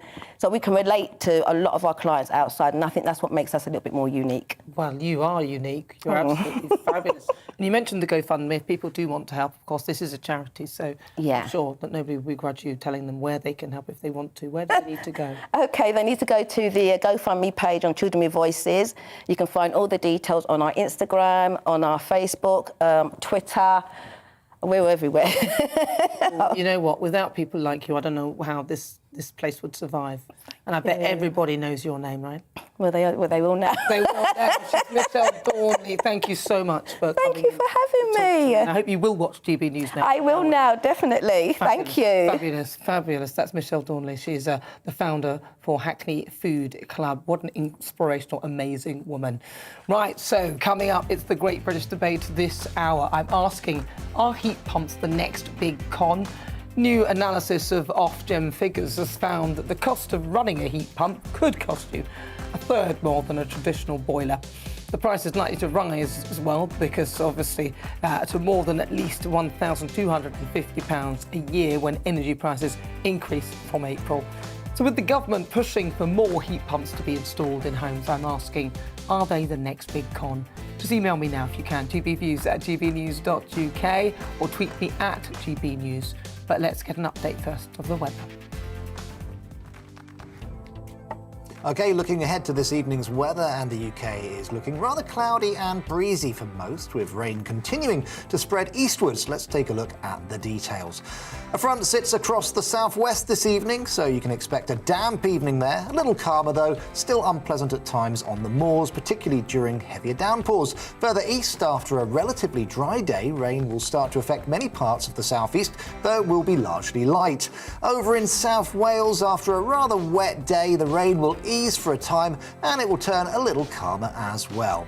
Over in the Midlands next, and it'll be a mixed picture there, cloudy and breezy for many, with rain continuing at first, though it will likely turn a little drier by night time, staying mild too. Moving further north, where things stay rather windy in the northeast of England this evening, with a mix of clear spells and showery rain that may be quite heavy in times, as well as being unpleasant. Now, even further north to South Scotland, where it will be changeable this evening. Expect some heavy and blustery showers at times, but also the odd clear and colder spell.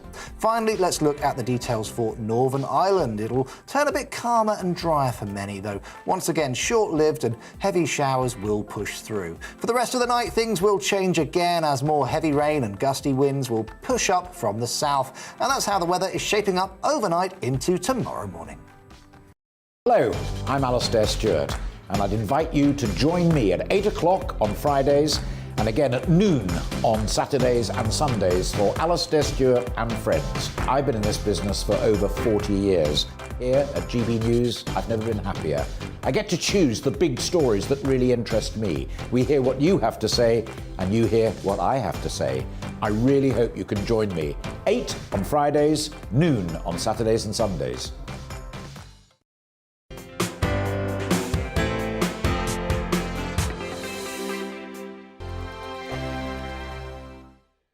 GB News is the UK's home of discussion and debate from all perspectives. To stay up to date on the latest stories, make sure that you subscribe to the GB News channel right here on YouTube. You can watch us live 24/7 across the whole world. You can also check out exclusive content and catch up on previous episodes of your favourite shows.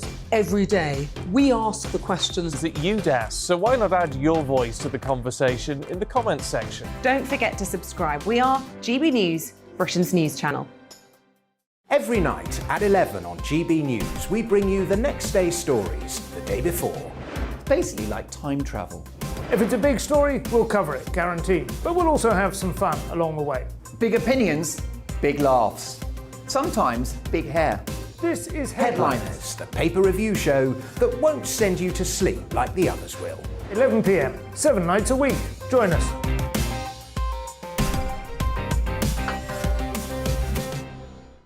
Hello there, I'm Eamon Holmes. And I'm Isabel Webster. And we hope you can join us for Breakfast with Eamon. And Isabel. You make me laugh out loud, belly laugh. Is that important first thing in the morning? Yeah, absolutely. And there's me trying to be deadly serious. News is a serious business. Yeah, I have to rein you in sometimes. Well, it doesn't stop us laughing at it. It doesn't stop us having an opinion on what's going on. Yeah. And it certainly will not stop us reflecting what you think. Weekdays from 6 to 9:30 on GB News. I'm Dan Wootton. Join me Monday to Thursday from 9 to 11 for the feistiest and most fun news debate on TV, where free speech reigns. I'll bring you a sharp take on the day's biggest stories, bombshell newsmaker interviews, and A-list guests. And I guarantee you, no spin, no bias, no censorship, and no reason to go to bed. That's Dan Wootton tonight, Monday to Thursdays from 9 on GB News.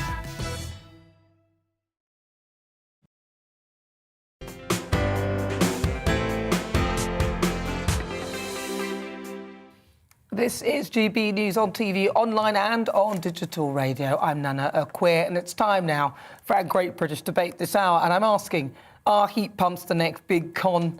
My new analysis has found that the cost of running a heat pump will rise to more than £1,250 a year when energy prices rise in April. Now, that is a third more than a traditional boiler. The government is planning to install 600,000 heat pumps by 2028. But is it just their latest big idea? I mean, first, it was diesel, which they told us to buy instead of petrol, and see where that left us. And then electric cars, well, they're not cheap either, and the infrastructure simply doesn't exist. So I'm asking, are heat pumps the next con? I'm joined now by John Grant, who's a senior lecturer in sustainable construction and climate science at Sheffield Hallam University. John, thank you for joining me. So heat pumps, then, talk to me. How do they work? Because I'm a little bit confused with these things. Well, I get that. Although most people aren't familiar with heat pumps in that there's a heat pump in the back of your fridge. So we all live with heat pumps every day. But we're talking about heating homes now. Now, the reason the government has sort of snatched at this idea is that heat pumps, and I know it sounds like it breaks the laws of physics, but run at either between 300 and 500%. So for every unit of electricity you use in the heat pump, you get between 3 and 5 units of heat out of that system.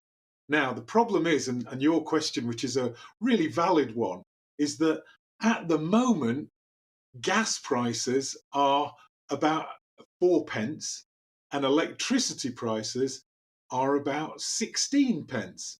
So it's about 4 times more expensive to buy electricity. And I've just said that the heat pump can be as efficient as 4 to 5, but it might be slightly less than that. And that's why it can actually cost more in some cases when you're using a heat pump. So I'm in no way, I don't promote heat pumps. They are potentially really useful when they are installed correctly in the right environment, in a house that's ready for that. But if you install it in an old, leaky house that requires a huge sort of temperature to keep it warm, well, then probably heat pumps aren't the right technology to install. Well, the latter you've described, and lots of the homes in the UK are exactly that. I'm listening, thinking, so why are they trying to tell us to change our gas boilers into these so-called heat pumps?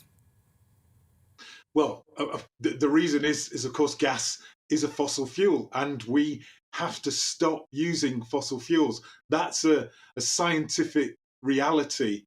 And I think the government has seen that heat pumps are powered by electricity. Our electricity is becoming less carbon intensive. We're using more wind, solar, and other technologies to produce that electricity. So technically, when you're using electricity in your home, it could be that your home is completely zero carbon, and of course that's something that I am very supportive of. But you know, it is the opportunity that I want to talk about. That I'd like people to understand that if they can insulate their homes, make their homes less leaky, more capable for this technology, they can save money. But you can't just take an enormous gas boiler and put in a giant heat pump and expect that to work exactly the same. They are different technologies, and it's a challenge, yeah. Well, I mean, you sort of say that we have to stop using fossil fuels as though it's a foregone conclusion and though that is definitely the way to go. I mean, I'm not personally convinced by this particular narrative in any case, because I see a place for all of the different technologies, and we have to be realistic as to what is capable. And as you pointed out, unless you have the other factors in, which is probably a new home, which you then got to build a new home, a well-insulated house, then these heat pumps may well work. Where do they get their energy from?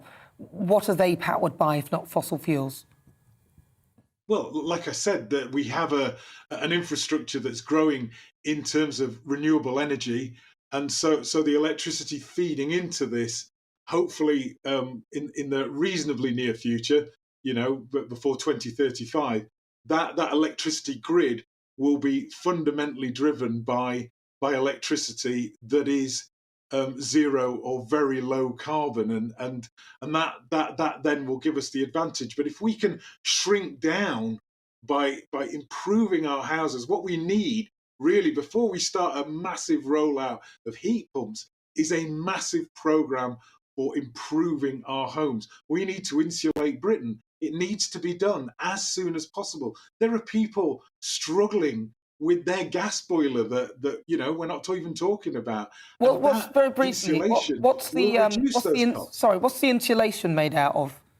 You know, when you insulate your home, well, what materials? There's a whole choice. You can go all the way from recycled paper, recycled cotton, sheep's wool, would you believe? And then you can go through higher energy products that is sort of glass fiber, and even a type of rock. It's called rock wool, and you can create this sort of fibrous material with rock, and all of them, you know, retard the movement of heat. And depending on your home, different technologies are applicable. But it's this idea that we've been building houses in the sound knowledge that we're going to have to improve on them, and even new houses. Yeah. You mentioned you'll need. Well, I was going to say, even our new houses aren't good enough. Well, yeah, they aren't, are they? Well, listen, I'll tell you what, we're running out of time, but I suppose it does depend as well on how they make the insulation and how they and the process for that, because that could also be bad for the environment. John, thank you very much for joining me. That's John Grant. He's a senior lecturer in sustainable construction and climate service at Sheffield Hallam University. I could talk to you for ages, John. Right, let's have a quick look at what you've been saying. Richard says heat pumps are definitely not worth it. We were looking at getting one a while ago, and it turns out that our fuel bill would increase more than 100%. Even without it, actually, it probably will increase there. Tim says they're better than they're given credit for. People haven't been using them long enough for us to get a proper data on them yet. And Trevor says, let's start fracking again. That'll really sort the crisis out. Well, this is GB News. I'm Nana Akua. You're listening either on digital radio, watching on TV or online. So still to come, we'll continue our Great British debate, and I'm asking, are heat pumps the next con? You'll hear the thoughts of my panel, co-founder of Conservatives Against Racism, Albi Amankona, and comedian Leo Kearse. But first, let's keep you up to date with the latest news headlines.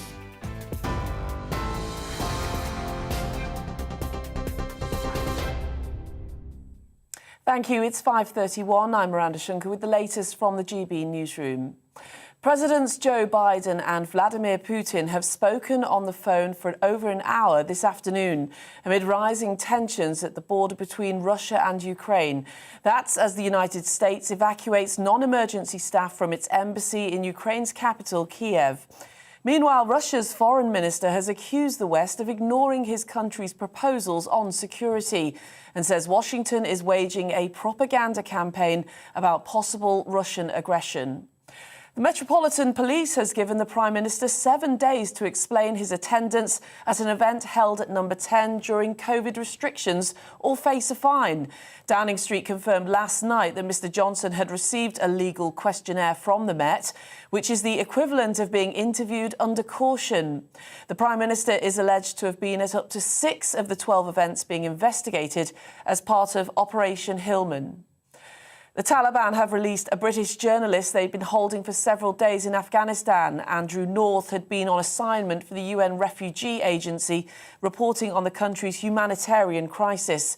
Meanwhile, friends of a second British man, Peter Juvenal, detained by the Taliban since early December, have pleaded for his release.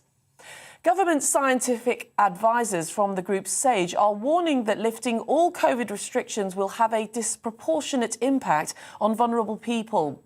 It follows the Prime Minister's announcement that restrictions will end soon, including the need to self-isolate following a positive test.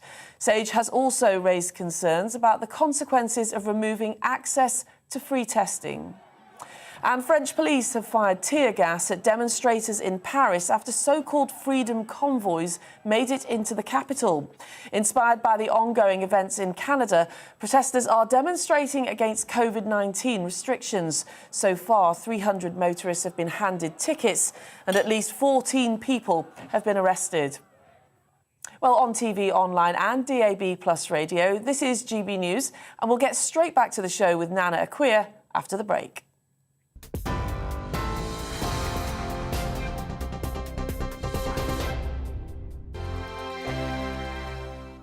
GB News is the UK's home of discussion and debate from all perspectives. To stay up to date on the latest stories, make sure that you subscribe to the GB News channel right here on YouTube. You can watch us live 24/7 across the whole world. You can also check out exclusive content and catch up on previous episodes of your favourite shows. Every day, we ask the questions that you'd ask, so why not add your voice to the conversation in the comments section? Don't forget to subscribe. We are GB News, Britain's news channel.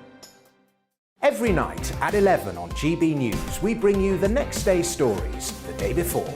It's basically like time travel. If it's a big story, we'll cover it, guaranteed. But we'll also have some fun along the way. Big opinions, big laughs. Sometimes big hair. This is Headliners, the paper review show that won't send you to sleep like the others will. 11 p.m, 7 nights a week. Join us.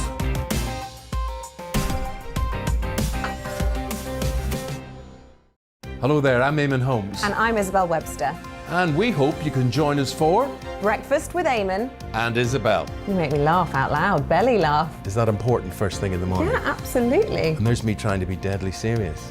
News is a serious business. Yeah, I have to rein you in sometimes. Well, it doesn't stop us laughing at it. It doesn't stop us having an opinion on what's going on. Yeah. And it certainly will not stop us reflecting what you think. Weekdays from 6 to 9:30 on GB News. I'm Dan Wootton. Join me Monday to Thursday from 9 to 11 for the feistiest and most fun news debate on TV, where free speech reigns. I'll bring you a sharp take on the day's biggest stories, bombshell newsmaker interviews, and A-list guests. And I guarantee you, no spin, no bias, no censorship, and no reason to go to bed. That's Dan Wootton tonight, Monday to Thursdays from 9 on GB News.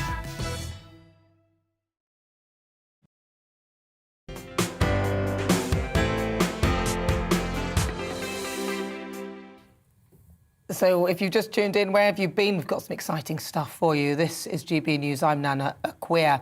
So in a few moments' time, I'll be joined by this week's Great British Talent. It's the part of the show where we talk to the best and brightest artists and musicians that Britain has to offer. And this week, Steve Young will be playing us out.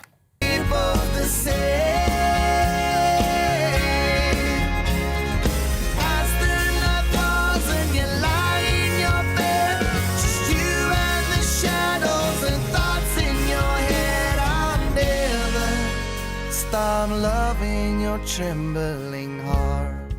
So that's his single, Trembling Heart. Don't go anywhere, it's not one to be missed. But first, let's get back to our Great British Debate this hour. I'm asking, are heat pumps the next big con? Ofgem suggests the cost of running a heat pump could set you back a third more than a traditional boiler. And over a year, that could cost you more than 1,250 quid. But that hasn't stopped the government pushing us to the pumps and to get them installed in our homes. And there's currently a target of 600,000 homes to have been installed by 2028. So with the extra costs, I'm asking whether the heat pumps are the next con. Let's see what my panel make of that. I'm joined by comedian Leo Kearse and co-founder of Conservatives Against Racism, Albi Aman-Kona. Albi, heat pumps, everyone's talking about them. They're suggesting it's a good idea. What is your take on them? So my take on heat pumps is a mixed take. So obviously at the moment they're more expensive to run than gas boilers. But I did a bit of back-of-fag packet maths in the green room. And actually using the statistics in this Telegraph article which is talking about this, if you look at the percentage increase in the cost of running a heat pump and the cost of running a gas boiler, the cost of running a heat pump has gone up by just 36%, and the cost of running a gas boiler has gone up by 68%. So that would indicate to me that if you could get the cost of electricity down, get the housing stock in a state where they're well insulated and heat pumps could work well, heat pumps could actually work out being cheaper for the consumer. But at the moment, that's not the case. So it's about getting to a point where heat pumps are the cheaper option for people, and we're not there yet. Yeah, that's a big if, isn't it? That's like a big if that's got about 3 other big ifs next to it. If you have a decent, well-insulated home, if you have this, if you have that, and if the price of gas or electricity or whatever we're using for this heat pump comes down. Yeah, no, I think they're ridiculous. There may be a solution in 10 years' time, but not for right now. They're not warm enough. They've called them heat pumps to make people like them, because everybody likes heat and everybody likes a pump. But they're a sort of misnomer, because in the winter when you need them most, that's when they're the least efficient, and then the backup electric here has to kick in. So why do we even have them? As John said on the call, gas. The price of gas at the moment, even though gas is a sky-high price, it's 4 pence. The price of electricity is 16 pence for whatever, a kilogram of electricity or whatever. And it actually costs, at the moment, I mean, assuming in the future we're going to have all this clean energy from all these windmills and solar panels that people are going to build, at the moment they use 3 times as much fossil fuel energy to run. So they're not even, they're expensive to install, they're inefficient, they create all this noise, they're big and ugly, and they're not even saving the environment. They don't it's ridiculous. even do what they're supposed to do. They don't even heat up properly, so I don't really get why this is a big push. But surely we do want to get to a point where we are using less fossil fuels, and a key part of that in this country will be the heating of our homes, because 85% of homes in Britain are heated by gas boilers. Surely we want to get to a point where we're using less fossil fuels, we're using maybe more nuclear, maybe more renewables, a mix of energy sources, maybe not no fossil fuels, but certainly less. And I think it's fine for the government to have these big aspirational ideas. 2050 is a long time away. No, I think it's 2022. But Let's be a bit more positive. No, I think the issue is that we are only looking at the expense of one thing. So we're saying, to save the environment, as in the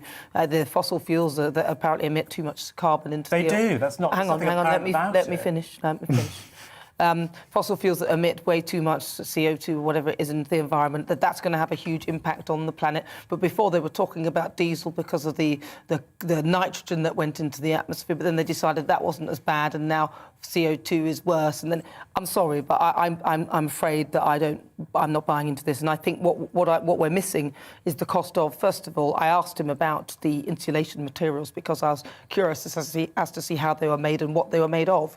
And are they things that, when you manufacture them, what is the process? Solar panels, I mean, apparently there's asbestos and things like that in solar panels these days, and the way they're manufactured isn't that environmentally friendly as well. So, there are certain things that they're saying. I mean, he talked about cotton in this insulation. Do you know how much water you use to make cotton? It's ridiculous. It's actually not very environmentally friendly in that respect. So whilst we think, I'm saving the planet by not emitting too much CO2, the things that you are creating to actually create these things that will then make these things having less impact on the environment are deeply impactful and quite damaging in many ways. But the manufacturing process of a lot of the luxuries that we enjoy is very carbon intensive. Are you saying we shouldn't manufacture anything? Well, no, I'm just saying that you need to factor that in when you're looking at one aspect of it. I'm saying factor it in. Both of you are predicating your arguments on the fact that CO2 emission is bad. I don't think it is. It's not a bad thing. Exactly. We need more. I think we need more CO2. Actually, if you look at on a sort of prehistoric level, CO2 levels in the atmosphere are lower than they've been, pre-Cambrian times. They're 8,000 parts per million. Please respond quickly, then I want to go to our Great British Voice. You honestly believe that CO2 emissions are good for the environment? Yeah, they're great. It's basically plant food. And what have you based that on? It's based on the fact that it's plant food, so we're going to see the greening of the deserts. We're actually historically we're at a really low level of CO2 in the atmosphere. If it gets below 150 parts per million, all life on Earth stops. So we need to keep it. And nature is constantly sequestering carbon through the formation of calcium carbonate. You see the shellfish, which create the white cliffs of Dover, which create the limestone. What are you going to say to that, Albie?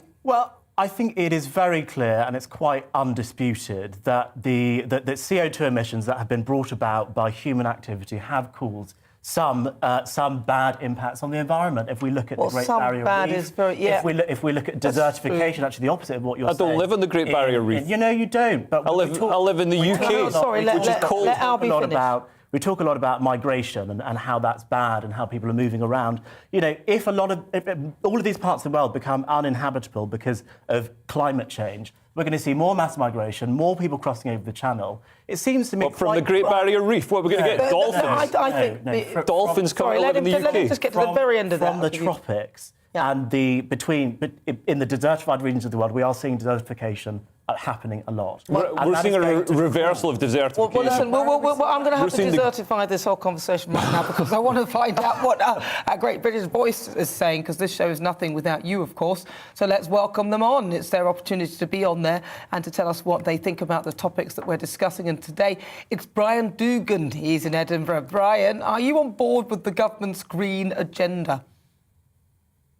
Not sure I'm on board, and not sure I was prepared for dolphins and Great Barrier Reefs involved in the conversation either, Nana. But what we're told, by combining heat pumps with solar panels, we can make our homes eco-friendly, self-sufficient, expected to be a low-carbon alternative to heating our homes. But it's at a cost, certainly initially. Air-to-water heat pump costs usually start from about £7,000 up to £18,000. Ground source heat pump costs can reach up to £45,000. And there are also considerable running costs associated with heat pumps, depending on your household, its insulation properties, its size. Larger houses, of course, will incur bigger costs, greater costs. They have advantages. I've tried to detail some: lower running costs, less maintenance, better safety, reduced carbon emissions, provide cooling as well, and longer lifespan, and they're eligible for the renewable heat incentive scheme. But they do have disadvantages: high upfront costs, difficult to install, questionable sustainability, require significant work. Well, we see that. There are issues in cold weather, as we've said, not entirely carbon neutral, and planning permissions are required. Brian, you're getting carried away with the disadvantages. Thank you so much for joining us. I know, they're endless. Thanks, Brian Nana. Dugan, thank you so much for joining us. He's there in Edinburgh. He's our Great British Voice. Right. Let's just have a chat about this. You heard what Brian said. He had a list of disadvantages. It was horrendous. Very briefly, I need to move on to our Great British Voice, but we'll carry on with that in just a moment. Right. Thank you very much, Brian. It's time to meet this week's Great British Talent. Yes, it's the part of the show where we talk to the best and brightest artists and musicians that Britain has to offer. And this week, a man that BBC Radio 2's Bob Harris called a top talent, singer and songwriter Steve Young, who's from the Isle of Man. He's performed at the Royal Albert Hall and Wembley Arena. Here's a taste of his single, Trembling Heart.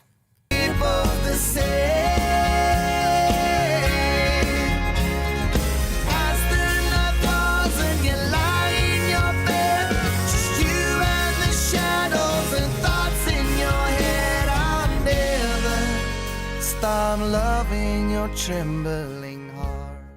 Oh, it's nice, isn't it? And I'm delighted to say that Steve joins me in the studio now. Steve, it's the Isle of Man, isn't it? Wight, the Isle even. of Wight. Yeah, not because I went to the Isle of Man.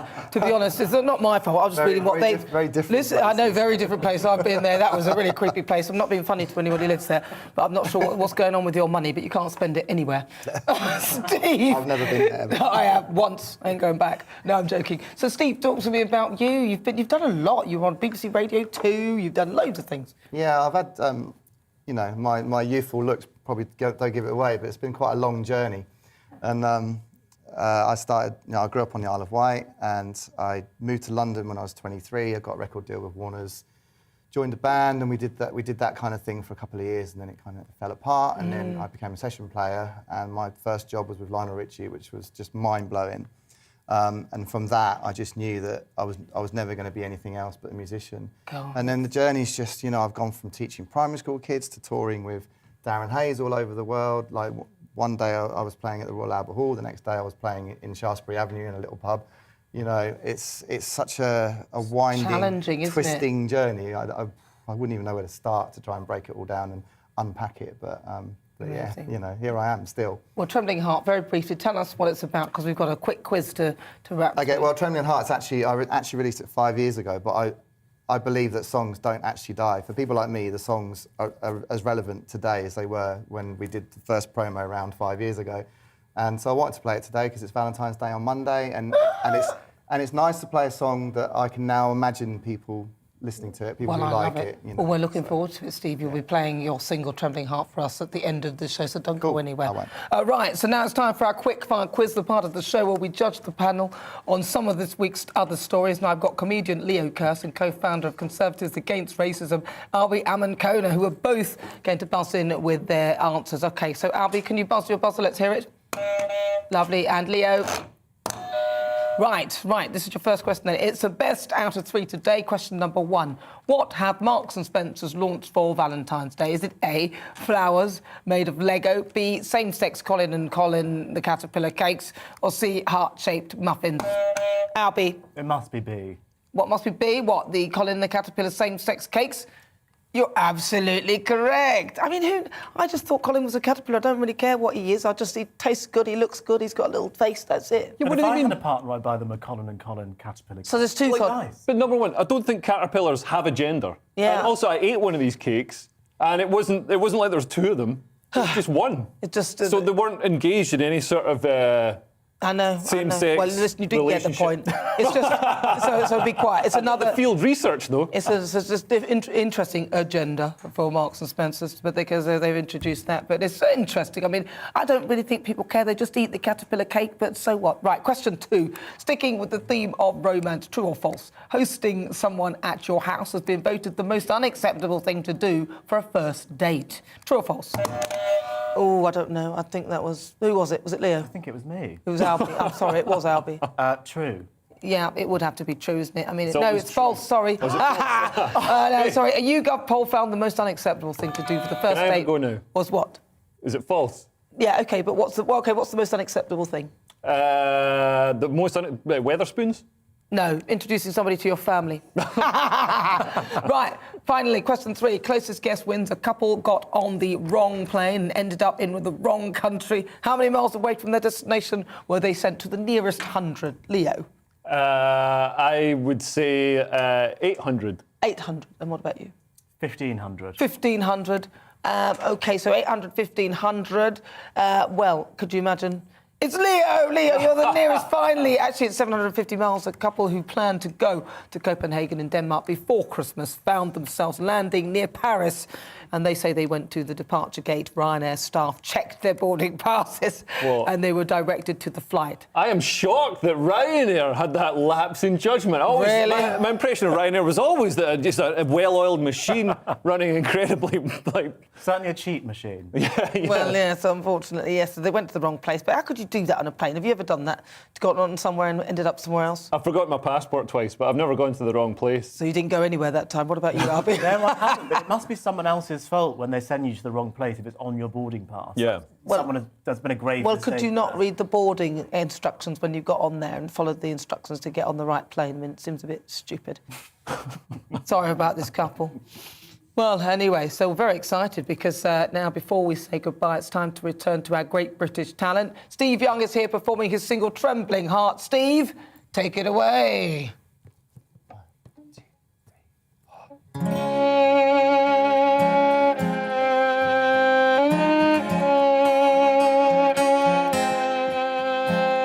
Stones pierce your feet on the path up ahead.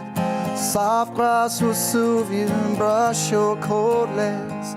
When you cry softly and no one can hear, I'll be here waiting to hold back your tears. Cause you show me only love can stay the free. Your heart might wander as time plays its games. My heart will break with the cold light of day. Sure as the song of an Irish girl's keen, I'll be here waiting to hold you again. Cause you show me only love can stay the free. Hold back the pain. Come now, 'cause we're both the same. And as the night falls and you lie in your bed, just you and the shadows and thoughts in your head, I'll never stop loving your trembling heart.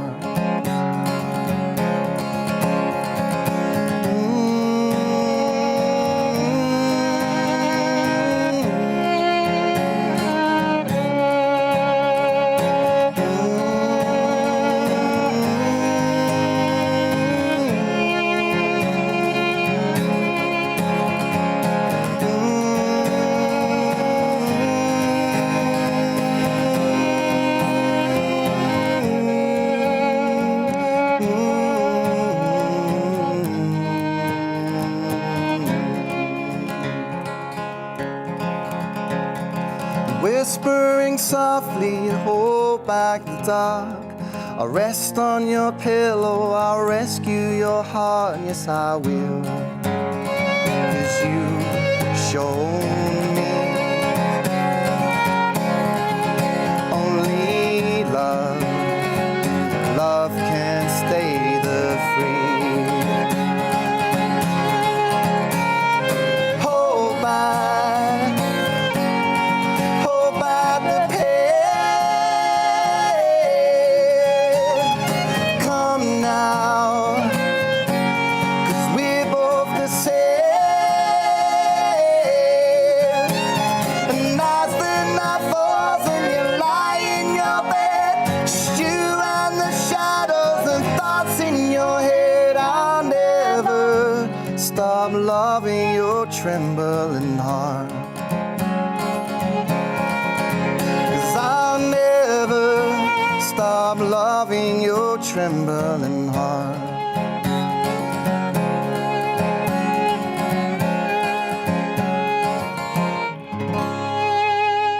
Fabulous. I love that. Wow. Steve Young, fabulous. On today's show, we're asking, is NATO fit for purpose? According to our Twitter poll, 32% of you said yes, 68% of you said no. I've got to say thank you so much to my superstar panel, Conservative commentator Albie Amankona, and also the wonderful Leo Kirst for joining me today. And thank you to my superstar musician guest, Steve Young, and his fabulous violinist, who he never told us your name. I'm sorry about that. Jade, thank you. Listen, we'll be back tomorrow at 4. I'll leave you with the weather. Thank you so much for your company and have a fabulous Saturday. OK, looking ahead to this evening's weather, and the UK is looking rather cloudy and breezy for most, with rain continuing to spread eastwards. Let's take a look at the details. A front sits across the southwest this evening, so you can expect a damp evening there. A little calmer though, still unpleasant at times on the moors, particularly during heavier downpours. Further east, after a relatively dry day, rain will start to affect many parts of the southeast, though it will be largely light. Over in South Wales, after a rather wet day, the rain will ease for a time and it will turn a little calmer as well. Over in the Midlands next, and it'll be a mixed picture there, cloudy and breezy for many, with rain continuing at first, though it will likely turn a little drier by night time, staying mild too. Moving further north, where things stay rather windy in the northeast of England this evening, with a mix of clear spells and showery rain that may be quite heavy in times, as well as being unpleasant. Now, even further north to South Scotland, where it will be changeable this evening. Expect some heavy and blustery showers at times, but also the odd clear and colder spell. Finally, let's look at the details for Northern Ireland. It'll turn a bit calmer and drier for many, though once again short-lived, and heavy showers will push through. For the rest of the night, things will change again as more heavy rain and gusty winds will push up from the south. And that's how the weather is shaping up overnight into tomorrow morning.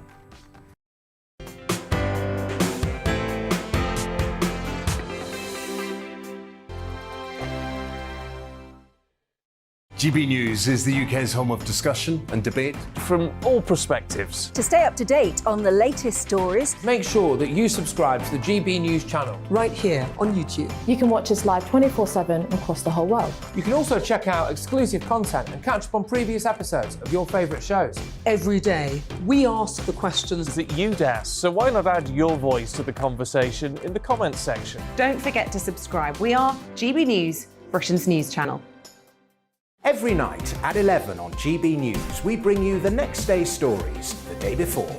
Basically like time travel. If it's a big story, we'll cover it, guaranteed. But we'll also have some fun along the way. Big opinions, big